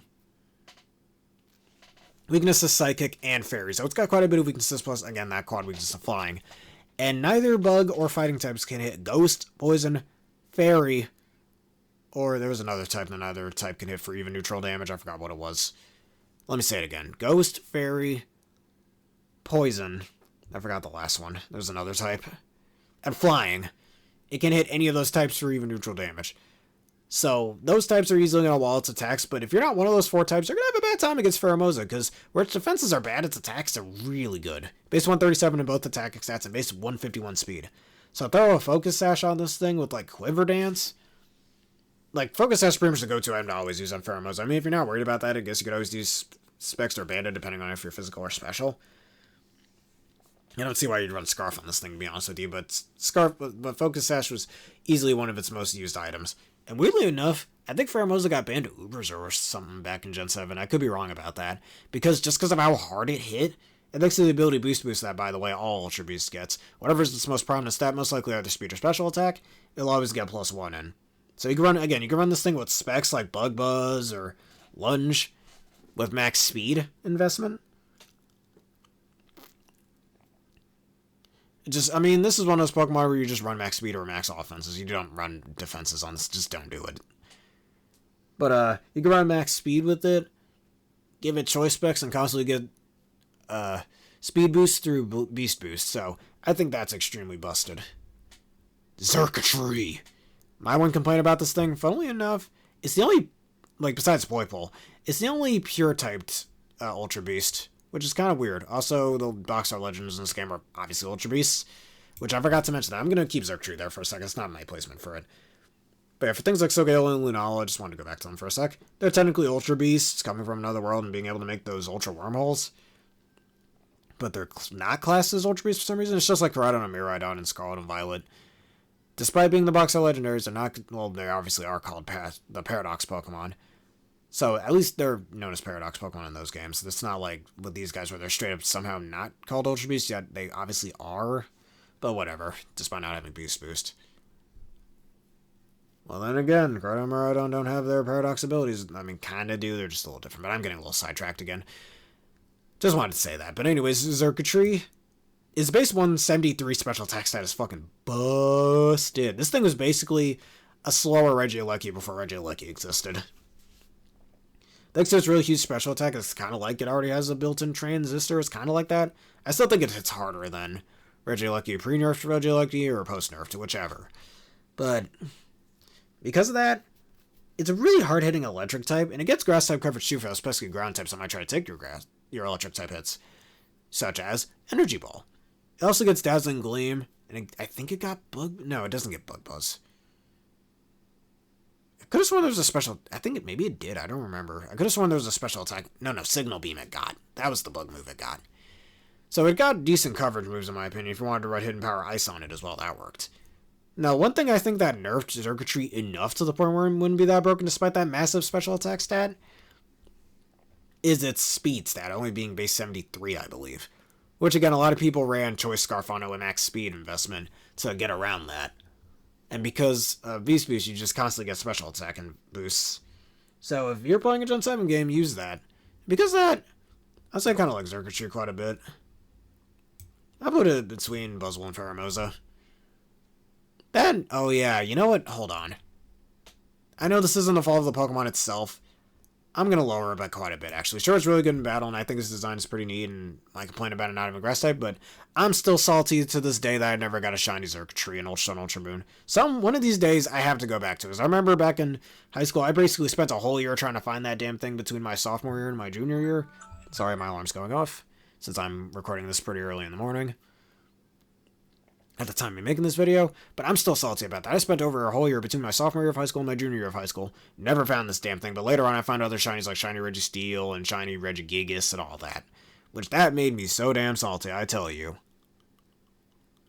And I had the Shiny Tartan too. Over 8,000 encounters within that year time span. Never found the Shiny Xurkitree. despite all those soft resets. So one of these days, I'm going to go back to the shiny. Maybe even on screen if you guys want to see a video like that. Anyways, Celesteela. Alright, this thing is so freaking good in battle. I like how it's basically a big-ass rocket ship as well. I'm going to put it a low S tier because it's really good in battle. Its design is alright. I do like its origins being based on the Moon Princess or something in Japanese mythology.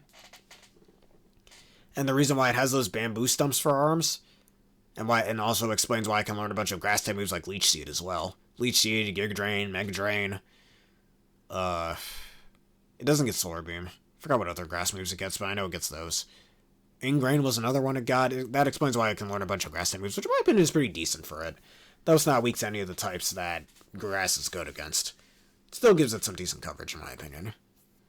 Just for those types that can't normally hit for super effective. Whether it needs to or not, I don't think it's really that urgent for it. But it's super tanky, it doesn't get roost. But you compare this thing with Ingrain Leftovers for decent recovery.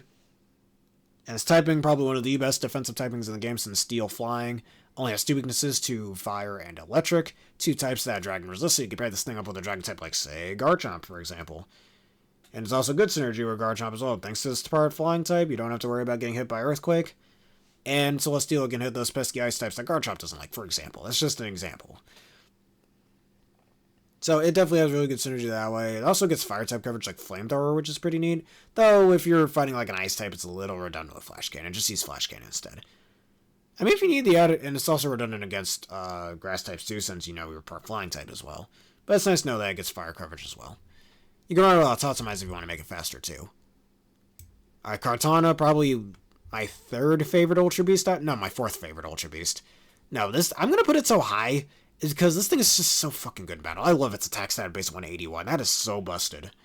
Along with an actually decent speed stat of base 109. The way to balance this thing out, though, and it's also got a pretty neat type combo with Grass Steel. Only having 2 weaknesses, one of which being a 4 times weakness to fire weakness. Though it's not the best type offensively, since neither type can touch fire types or steel types. What I was trying to say before, the best way to use this thing, just full on go all out with its speed. And then, like, keep its attack really high. And then, like, if you're fast enough, and especially with Tailwind support, you could just keep going with getting attack buffs over and over again. And once Kartana even gets one good attack buff off, everything's just screwed. And against steel types, you can even run Sacred Sword with it to deal with those. The one thing about Kartana, aside from Sacred Sword and Giga Impact if you choose to use that, a lot of the offensive moves that Kartana gets are like base 75 power or less. Psycho Cut, Smart Strike, Leaf Blade, Aerial Ace, except for Sacred Sword and Giga Impact. A lot of the moves it gets are just really... Night Slash is another one. A lot of the moves it gets are just really underpowered, because it's supposed to learn a lot of slashing moves. I think that's another way they try to balance out Kartana with its ridiculously high attack set at base 181, plus speed beast boost, essentially giving it easy snowball potential, and a long sword stance if you want to make it even easier for yourself. If you can manage to get the set off, that is. It's going to one-shot a lot of things, so I think that's why they gave it so many middling base stat moves. Like, it would have been busted if they gave it... I mean, it wouldn't make sense, but it would have been busted if they gave it something like Woodhammer or Iron Head or some shit, you know? Plus, it's also the smallest of the Ultra Beasts, too, only being a foot tall. But this thing is so sharp, it can literally cut pretty much anything it touches. Especially wooden logs with ease, I hear. So, if you want to train up a Kartana, you just gotta be really careful with it. I also do remember using it in the Super Single battles, and I think Super Double battles as well. In Ultra Stone, Ultra Moon, and man, did it pull its weight. Anyways, Kartana, you are so damn cool. Alright, I don't care what anyone says. Guzzlord is my 2nd favorite Ultra Beast, and it was my favorite Ultra Beast in the original Sun and Moon. Yeah, it was my original favorite Ultra Beast in the original Sun and Moon, but sure, it's not the best in battle, and it makes me sad. And yeah, later on becoming my 2nd favorite Ultra Beast, and we'll get to that one later on, for who my favorite Ultra Beast is. But, Guzzlord, yeah, sure. It sucks in battle, and it's severely outclassed by things like Hydreigon with the same typing, since Dragon Dark is not the best type combo, thanks to that horrid quad weakness to Fairy. But this thing has a really high HP stat, so it can take a decent hit, despite its horrid defense stats, against another victim, I've stated in previous videos, of high HP but low defense. Hopefully, at least it's not high defense, low HP. But even then, it's got a decent attack set of 101 and special attack of 97 for some reason, and the rest of its speed, 43, another Pokemon that suffers from horrid speed stat in Alola. Slower than molasses, if you will. But otherwise, it's got a really imposing design. I love the little pincer arms it's got going on there. Its name is really cool. Guzzlord, being from the word, lord, and guzzle, being like a greedy way to indulge in something. This is what that word means. I also get some decent coverage like Poison Jab and Hammer Arm, which I think work decently well for the types that it's weak to or has trouble hitting for neutral damage. It's just... It makes me sad too. I just wish this thing was better in battle, but I absolutely love its design and the fact that its mouth is essentially a giant black hole, which is so damn cool, and it's probably the second largest Ultra Beast behind Celesteela. But otherwise, I almost said Golurk. Guzzlord is really, really cool. Dawn Wings Necrozma.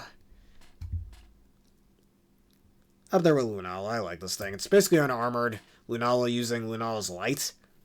And I think that's pretty neat. It's also really good in battle, too. Using some more of Necrozma stats over Lunala stats, but this thing hits very hard on the special side, thanks to Prism Armor. I'd argue in some cases makes it tankier than Shadow Shield, but in other cases, basically Lunala's just tankier. Otherwise, same typing, design's pretty neat, definitely gets the point across as well. Duskmane Necrozma. I remember, look, using this thing in Regulation G, and Scarlet and Violet. Actually, I think I like this more than the Dawnwings form. Initially, I think it was the other way around back when Ultra Sun Ultramoon first came out, but now, honestly, after using it in Reg G, it's really neat when I used it on a Trick Room team with it holding room service, and instead of using Sunsteel Strikes, I used Gyro Ball, and made it really, really slow. So it's basically max, it's going to get at least a base 100 Gyro Ball off each and every time. And on anything even too fast for it, just straight steamroll it over. And especially with a +2 attack boost from Swords Dance, and pair it up with the likes of, Therian and Amorous and Sinistra and whatnot. God, this thing was hitting like a fucking freight train. Bro, I almost one-shotted an Entei from full HP with that setup. With the Swords Dance and Max Power Gyro Ball, that shit was crazy. If it only had some helping hand support, it would have been even better. But yeah, and some people say that Regulation G wasn't creative. Regulation G was so damn creative. And then Photon Geyser for its other stab, which is a really neat signature move, hitting on the physical or special side, depending on which one would be more effective for the user. And in this case, the physical side. And knock off with Terra Dark for coverage to deal with pesky ghost types. And then just knock off items since it's just that useful. And also take a good Dark type hit as well. And Prism Armor with... Well, actually, I didn't run Weakness Policy on this. But Prism Armor was also really, really good. And for Dawnwings or Necrozma, Prism Armor with Weakness Policy and Stored Power, boosting it just straight to base 100 power, was so good. Oh boy, a little Timmy's favorite Pokemon alongside Ultimate Rayquaza. Ultra Necrozma. I'm about to sound like a little Timmy, but I do like this guy quite a lot. I mean, this is something I don't think, even if it was loud, I don't think I'd ever use in a competitive match. Except for, casual stuff. This is stuff that's purely made for just casual matches. Dude, they would never allow you to use this thing. This thing is basically, Mega Rayquaza's somewhat weaker cousin, but at the same time still damn broken. Because of Neuroforce, which in my opinion, a lot of people say Mewtwo should get that ability now, and it should, I agree. But Ultra Necrozma, this thing hits like a fucking freight train. Its Z-move is the light that burns the sky. Not my favorite Z-move. Just in terms... in this animation, probably it's a really, really good Z-move, if not my favorite animation-wise. Nah, second favorite animation-wise. And name-wise, my second favorite. It's just such a busted move, and it's made to be busted. It's the literal reason, the events of the games are even happening. It's got a pretty neat story behind it, too, just wanting to feast on the universe's light. And this is probably the first, at least universe-level Pokemon we've ever seen behind, Arceus himself. And probably the canonically the strongest Pokemon of every Pokemon that exists, even to this day. Stronger than the Darkest Day Trio, stronger than Koraidon Miraidon, definitely. Probably stronger than the Creation Trio in Generation 4. Just probably the only Pokemon that I'd say is canonically stronger than, or at least on par with it, is Arceus, and that's it. As, the actual creator of the universe and whatnot. Since Necrozma can literally take out the life from a whole universe and just even destroy a whole universe if wanted. Sorry, my alarm's going off. Otherwise, Ultra Necrozma, oh god, this thing is so dangerous. And with Neuroforce being able to hit, deals 25% more super effective damage when it hits something for super effective damage, it gets a fuck ton of coverage as well. This thing is fucking dangerous if you try to deal with it. So if this thing ever does show up in a future game, which it hasn't yet, boy, I know it's going to be on every little Timmy's team. But otherwise, yeah, Ultra Necrozma is so fucking cool. And now Necrozma's least good form. It's a regular form, not entirely sure what to call it. It's alright in my opinion. It's supposed to look like an Eldritch Horror of some sorts, and I think it accomplishes that decently well. Also, fun fact, if you look closely at Necrozma's design, notice how its little headpiece, or its little like chest piece around here, is kind of upside down in its Ultra form. And its little arm pieces become its leg parts in its Ultra form as well. And I think its leg piece becomes its arm pieces in its Ultra form. Kind of somewhat foreshadowing, like very, very faintly foreshadowing its Ultra form in the original Sun and Moon. I also do like how it shares the same battle theme with both Solgaleo and Lunala, which is a really banger battle theme, by the way. You should listen to it if you don't know it.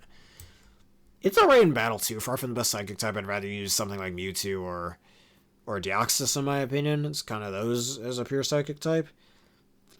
And Prism Armor is a neat ability, and I like its signature move, Prismatic Laser.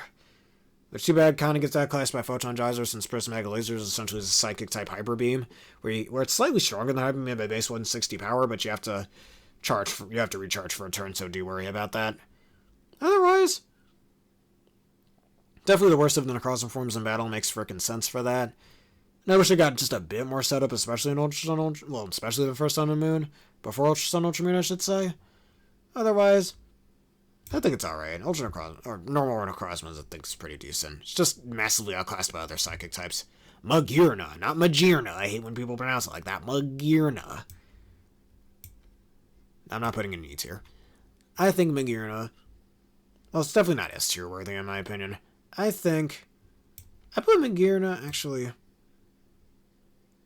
let's put it in high A tier. Magearna's so damn good in battle. I kind of like his design, even though it feels somewhat redundant with the Yancey's design from the previous generation.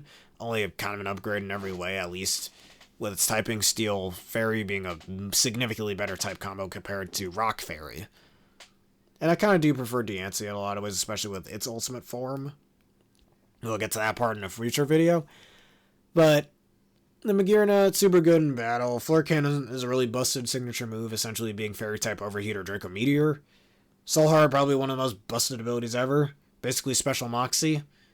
Kind of like the Hubris ability in Pokemon Insurgence, where it raises your special attack anytime an opponent faints. However, it's different. Pretty much any time, like, at least in double battles, it's different. Anytime an opponent faints on the field, even if that means your own opponent, Magearna will get +1 in special attack. So say did I say your opponent? Your ally, I meant to say. Say your ally faints and both your opponents fade as well, that's +3 for Magearna in one turn, which pairs decently well with Flare Cannon as well. Magearna also gets pretty decent coverage. It's one of the best, it's probably the best non-psychic type stored power user because of all the stab boosts it can get from Soul Heart, as well as the move Shift Gear, which will raise its speed by 2 stages and its attack by 1 stage, making stored power at least base 80 power after 1 use. Now, if you can KO an opponent, get 1 special attack, that's instantly base 100 power. Now, I always wanted to run Terra Psychic Magearna, which at the time of me recording this, I haven't done yet. And again, more reasons why I kind of wish mythical Pokemon were allowed in a competitive play. But they're not, sadly. And specifically in Regulation G, because I would have made like a Magearna team based around it. That would have been so cool. Based around that stored power strat, with like other ways to raise its stats to like decorate Alchemy, for example. Like just make it even stronger, Terra Psychic, blow shit away. Otherwise, Magearna also gets a lot of other coverage moves, Thunderbolt, Ice Beam, Aura Sphere. It gets a lot of good stuff. In my opinion, and then in the movie, the Pokemon movie, Pokemon in the Marvelous Magearna, or the Marvelous Volcanion, or some garbage, I forgot what the title of the movie was. Magearna was pretty neat in that movie as well, and I like how its Soul Heart is literally the little thing in its chest over here, too. Which is only shown in that. I don't think that's shown on any other form of Pokemon media, but otherwise, Magearna is super awesome. Alright, Marshadow, probably one of my favorite mythical Pokemon up there with like the likes of Keldeo and Meloetta.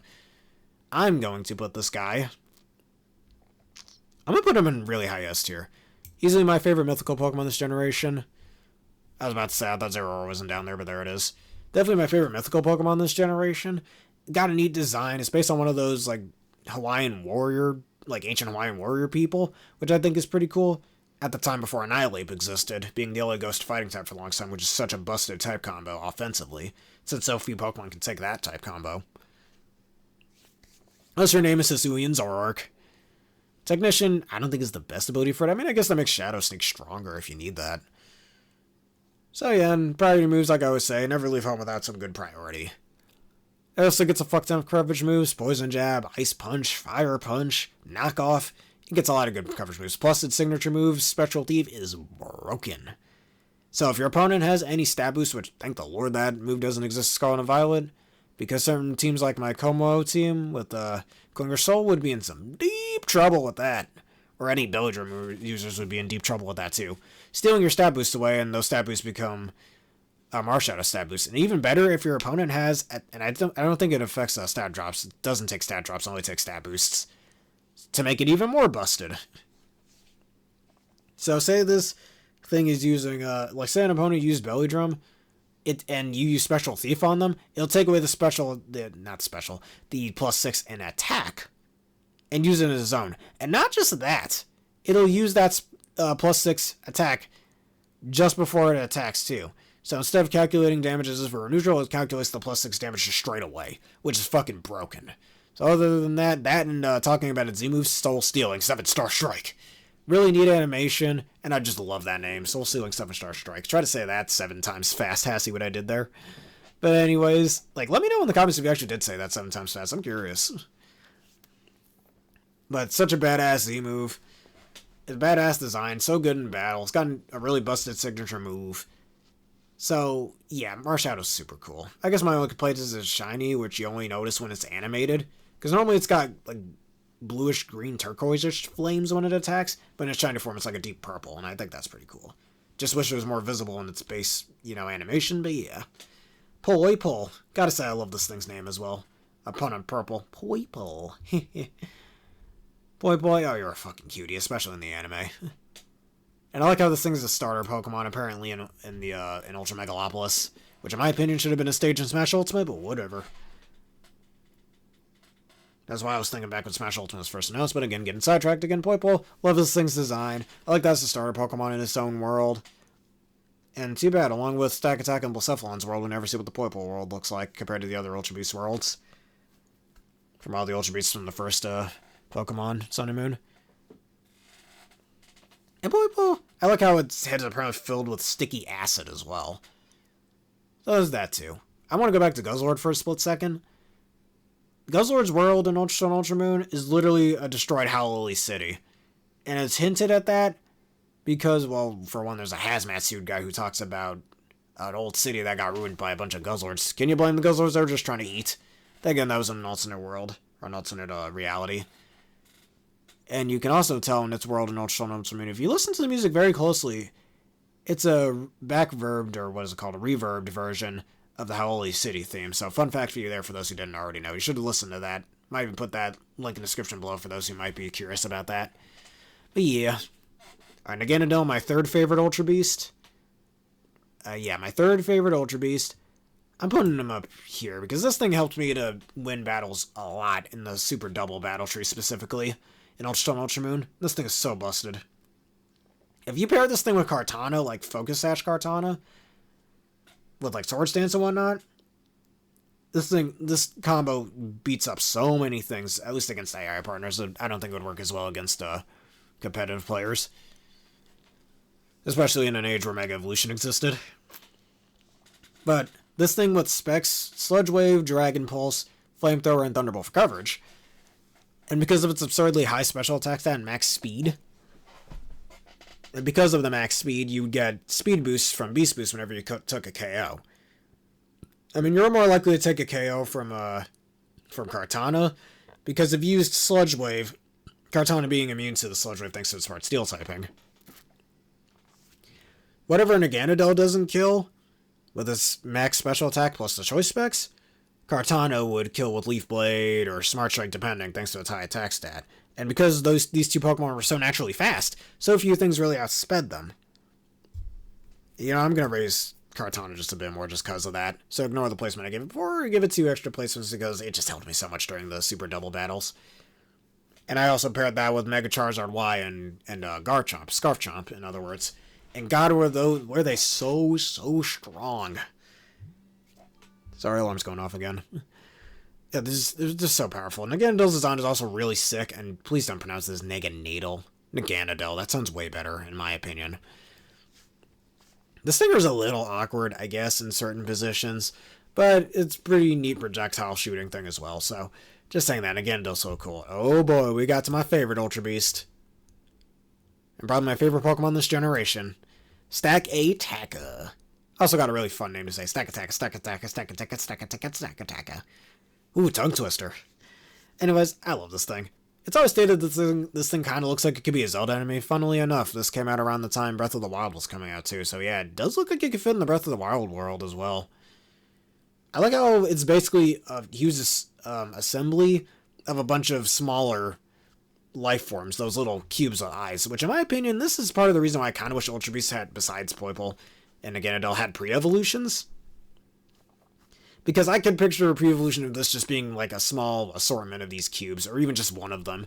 And then they evolve to become this big old thing like certain Pokemon like Beldum like to do, or later on Meltan like to do, where multiples of that species would come together to make this one big being, which in my opinion, that's what Stack-A-Taka should have been. Away from its design, I love its battle prowess. This thing is so effing good in battle and so damn versatile, mostly on the physical side. It's probably the best Trick Room user, or one of the best Trick Room users in a Pokemon game, since it learns Trick Room and other things like Zen Headbutt, for dealing with pesky fighting types that's weak too. Rock Steel isn't the best defensive typing because of, quad weakness to fighting, quad weakness to ground. But because of its really high defense stat, it actually has a chance to take those, despite its pretty mediocre HP stat of only base 61. And now, of all the Gyro Ball users, or all Pokemon that can use Gyro Ball, easily Stack-A-Taka is easily the best one. Like, base 13 speed, especially under Trick Room, really helps for Gyro Ball to be at its maximum power in most cases. And Stack-A-Taka has the attacks at base 131 to really go with that as well. It can learn Iron Head too, which goes decently well with that, and again, pairs well in Trick Room teams thanks to the flinch. Superpower for added coverage, Body Press in Generation 8 for even more to utilize that massive defense stat. Like, you could probably even hide in this thing as well with how it's set up, where it could just put its legs down and kind of be like a little house. I'm getting slightly off track there. It learns Earthquake for added coverage as well. Assault Vest is a good item for it because of its decent special defense stat of 110. And again, pairing with that overly enormous defense stat of 211.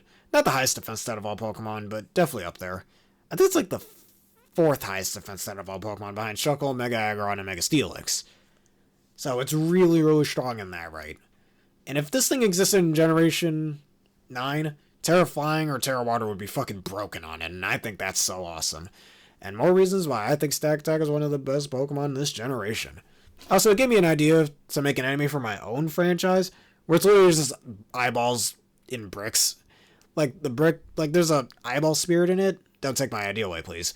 But it's kind of, just look at Stack-A-Taka where one of the eyeballs is a sentient being, and a brick, and it happens to be living inside a brick. It could kind of morph out of the brick, be in the wall, and start, like, trying to shoot lasers at the player. That was an idea I've always had based on Stack-A-Taka when this thing was first revealed back in late 2017 when I was only a sophomore in high school. I also initially thought it would be like Rock Dark type or Rock Electric type or something when I first saw it, because of its like lights and whatnot, but no, Rock Steel. Anyways, enough of me gushing over my favorite Pokemon. Plus, I fucking love shiny Stack-A-Taka. I know it's more yellow than gold, but because of how it looks, it kind of makes it look like a really big golden like pyramid. And anytime Stack-A-Taka shows up in a game, I just have to shiny hunt it if it isn't shiny locked. I love Stack-A-Taka so damn much. So cool. But that's why it's my first favorite Ultra Beast and just favorite Pokemon this generation. And plus, I always had an idea of making regional variants for it. Two, it would have been one of the few Pokemon on my little made-up region or made-up Pokemon world where it would have had two regional variants. One of the regional variants would have been like a haunted pyramid of some sort.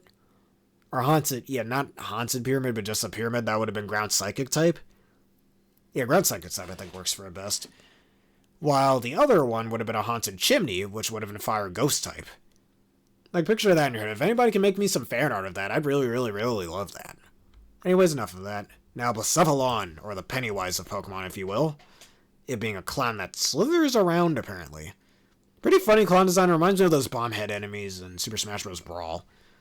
Its Ghost Fire type, really good in battle. Its signature move is busted as all hell. Too bad it doesn't get much coverage outside of Fire and Ghost. And it's kind of outclassed by Chandelure in that, like, doesn't get any grass type moves. I mean, it gets Dark Pulse, but that's redundant with Shadow Ball. It gets some psychic moves like Psychic. Otherwise, yeah, it doesn't get much coverage. I still think it's pretty good in battle, and I think it's pretty neat design-wise, but I wish I got some more coverage. And it's pretty damn fast, too, at base 127 speed, I believe, or 129 speed, I think? I don't remember off the top of my head, but I know it's pretty high.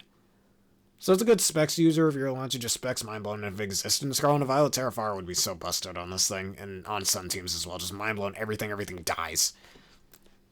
But yeah, that's Blacephalon there, a little clown Pokemon. And when I first saw it when it was announced alongside Stack Attack back in 2017, I thought it would have been Electric Fairy or something. I don't know, I was really confused at what typing it would have been back then. But Fire Ghost, I guess, makes some sense.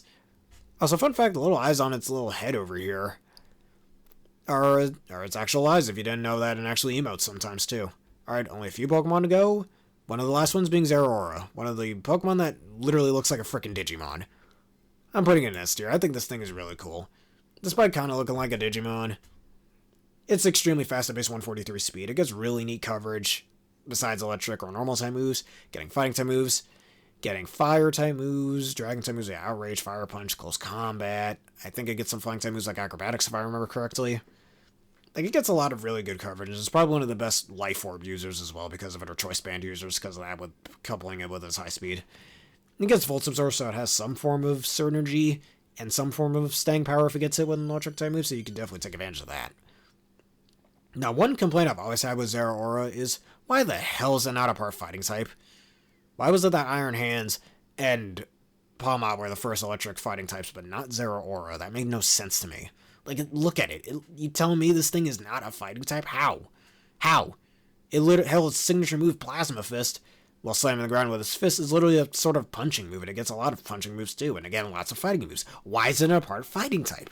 That's one thing that lowers it for me. If it was a part fighting type, it would be a bit higher, but otherwise, its signature move is also really cool in changing normal type moves into electric type moves, and since it's so much faster than most Pokemon, if you try to use a normal type move against it, you'll end up healing it instead, which a skilled enough player wouldn't use a normal type move against this thing to make sure that doesn't happen. Like, I can see that kind of affecting a less experienced player, but a more experienced and skilled one wouldn't fall for a trap like that. But otherwise, Zeraora, really cool design-wise, and very good in battle, just really wish it was part fighting type. Only 2 Pokemon to go, and these are Pokemon that aren't even in the 3DS era of Pokemon games in Ultra, and not Ultra, in Let's Go Pikachu and Eevee. But we're first obtainable in a Generation 6 Pokemon game, so what do you think? Answer this other question. Do Meltan and Melmetal count as Gen 6 Pokemon because they were first obtainable in a Gen 6 game, that being Pokemon Go? Do they count as Gen 7 Pokemon because they first showed up in a mainline game, that being Let's Go Pikachu and Eevee, in Generation 7? Or do they count as Generation 8 Pokemon because that's when they were first really introduced in a mainline Pokemon game with abilities and other mechanics such as Dynamax and whatnot? Even though it was also introduced in a main series game of Mega Evolution. So do you think Meltan and Melmetal are Gen 6, 7, or 8 Pokemon, and why? Not our question of the day, just wanted to know. But anyways, Meltan. Alright, I think Meltan's cute as fuck, especially after how it was seen in the anime. With it kind of likened to snack on metal things and whatnot, the little metally screechy sounds it made were not annoying, but really adorable in my opinion. I put it in high A tier. My only gripe with this thing is, well, one, it's not part poison type, but it's made out of literal mercury, a semi-poisonous metalloid. That if you eat it in too many doses, it can actually straight up poison you, because, it's poisonous, and certain seafoods, like tuna, kind of have trace amounts of mercury in them. You eat too much of it, it could screw you over. But it's made out of mercury, and it's for some reason not part poison type. Like, at least give it some poison moves like Sludge Wave or Poison Jab or something. That would have made a lot of sense with it. Anyways, and fun fact, both Meltan and Melmetal are actually coded with abilities in Let's Go Pikachu and Eevee, despite that game not having abilities in it. Meltan having Magnum Pull and Melmetal having Iron Fist, which they'll later have those abilities in Sword and Shield. And fun fact, for Meltan, in Pokemon Sword and Shield, Meltan is actually coded. I think this is the same case in Let's Go Pikachu and Eevee, actually, but no, I think it's just Sword and Shield. Yeah, no, it's just Sword and Shield. Meltan is actually coded to learn Thunder Punch when it evolves into Melmetal, but because to this day, even at the time of me making this video, I hope they change this, which I've always said, it felt like Meltan purely exists just to keep Pokemon Go alive. Because since to this day, it's still the only Pokemon game where you can get Meltan and Melmetal. Am I the one who thinks that? Let me know in the comments below if I'm the one who thinks that. But yeah, it's actually coded in Sword and Shield, to where when it evolves, it will learn Thunder Punch, but there's no way to evolve Meltan outside of Pokemon Go, so why is that there? I don't know. I mean, I've seen people hack Meltan into evolving at level 40 for it to learn Thunder Punch at that, but outside of hacking, how are you going to get that to happen? You can't. So I don't know why they even bother doing that. But anyways, enough of that. Melmetal, okay, you guys know how much I love Melmetal. Using this damn thing. I'm putting it in between Marshadow and Zeraora. My one gripe with it is how many Meltans it takes to evolve this thing, which in my opinion, honestly kind of worth it, so maybe it shouldn't be a gripe. And Melmetal, this thing is so good in battle. I still have 3 different legit Melmetals that I grinded up back in my senior year of high school, just before Sword and Shield came out back then. Thanks to the Halloween event that was going on at the time where you could get double candies per Pokemon you caught. And because of my old copy of Let's Go Eevee, if you all remember my Let's Go Eevee Nuzlocke from last year, I think I remember stating in that playthrough, or Nuzlocke playthrough, that I used to do that all the time, and because of the double candies, I was able to get 3 medals just before Sword and Shield came out and transfer them into that game. And boy, was Melmetal so strong. I love its stat spread too. Base 135 in HP, 143 in attack and defense. Only 65 in I think both special attack and special defense, but I think that works in its favor. And only base 43 speed, which in my opinion, actually, no, it's base 30 speed. Which in my opinion works really well for it because it's probably one of the best Trick Room users. I don't think it gets Gyro Ball, but Double Iron Bash is already such a really good move, and it's already also powered up by Iron Fist, since those count as punching moves. Turning them into base 72 power moves from base 60 power moves individually, and when both disconnect, that becomes base base 144, and that's before stab as well. Because of Melmetal's really high attack stat, that's very likely to one-shot things. So, one of my movesets with it, which the Trick Room one I think I remember using, was a Life Orb set, if I remember correctly, with max special defense, I think I gave it. Yeah, max special defense, max attack, and the rest in HP. With Brave Nature, so, it can move faster under Trick Room. With Double Iron Bash, Thunder Punch, I think I gave it Ice Punch as well. And I think High Horsepower was the last move I had on it, I believe. And boy, pairing that with my G-Max, Appleton, Hatterene. For some reason I didn't use G-Max Hatterene. I don't think it was it out at the time? I don't remember. Cursula, which is still one of my favorite Generation 8 Pokemon. We can get to that in a future list. Toxapex, as I mentioned before, Toxapex being a good Trick Room on. And I forgot what the last Pokemon was on that team. Oh, Arctozolt, that's right. I was pairing it with those 6 Pokemon, and boy, was it really good. Just really good, just screwing things over in the battle tower and even in competitive play. With that awesome Trick Room team with the awesome Trick Room setup thanks to the Hatterene. And there was another one I had where it was max HP, max attack, but I changed up its moveset a bit, and I gave it Assault Vest instead of max special defense investment. Where it had, again, Double Iron Bash, Earthquake, I think a Darker's Lariat, and Ice Punch. And the final one, I think I gave it Zoom Lens with Dynamic Punch, since it's so slow, it was already going to move last anyways. So I was more likely to hit that by 20%, only raising it to base 60 accuracy, whoop-de-doo. Double Iron Bash, I believe. I think I had it with Earthquake as well. And I think Mega Punch for some reason. I was also considering making a really defensive one that could learn Toxic. And have, Protect, at least before I hated that move. Otherwise, yeah, that was all my, main legit sets of Melmetal. Not kind of Melmetals I got through giveaways that are maybe or maybe not hacked. But yeah, that's why I'm saying legit from before. And again, just like with Meltan, it's not part Poison type for whatever reason. And I always thought that what if Melmetal got another evolution in the future and it was called Meltanium? You know how cool that would be, and give it a base stat total of 700 instead of 600. That would actually be really sick. But otherwise, Melmetal is definitely one of my all-time favorite mythical Pokemon, despite how kind of annoying it is to obtain. And again, I'll say it again. It feels like Meltan and Melmetal purely exist just to keep Pokemon Go alive. And I remember all the, back in late 2018, all the craze that Meltan was getting at the time when it was initially a Ditto, and anytime somebody tried to catch this Pokemon before we knew its name being Meltan, it just turned into a Ditto, and people even theorize that it was just a placeholder for Ditto or some sort of clone of Ditto. Since, its body over here kind of looks similar to a Ditto. But yeah, otherwise, this is my whole list of the Generation 7 Pokemon as our 650th sub-special. So, do you all guys agree with my opinions? Excuse me, alarm's going off again. What do you think of them? Do you agree with them, as I'm reiterating to myself? And if you have the time and patience to do so, why don't you make your own list of all the Pokemon from Gen 7 in the comments below. So, if y'all enjoyed this and you want to see more, please leave a like, comment, and subscribe, and even follow my Twitch channel at Spare the Bear Gaming by the same name. And vid's also sponsored by the wonderful peeps at W. Just click the link in the description below. Use the code provided to get a wonderful discount. Your order wonderful. Any drink order, I recommend the Dragonade flavor. And consider becoming a YouTube member for $3 a month and a Twitch subscriber for $6 a month. Next time, when we hit 700 subscribers, we will be doing the Generation 8 tier list. Anyways, thank y'all for watching. Have a bearific day.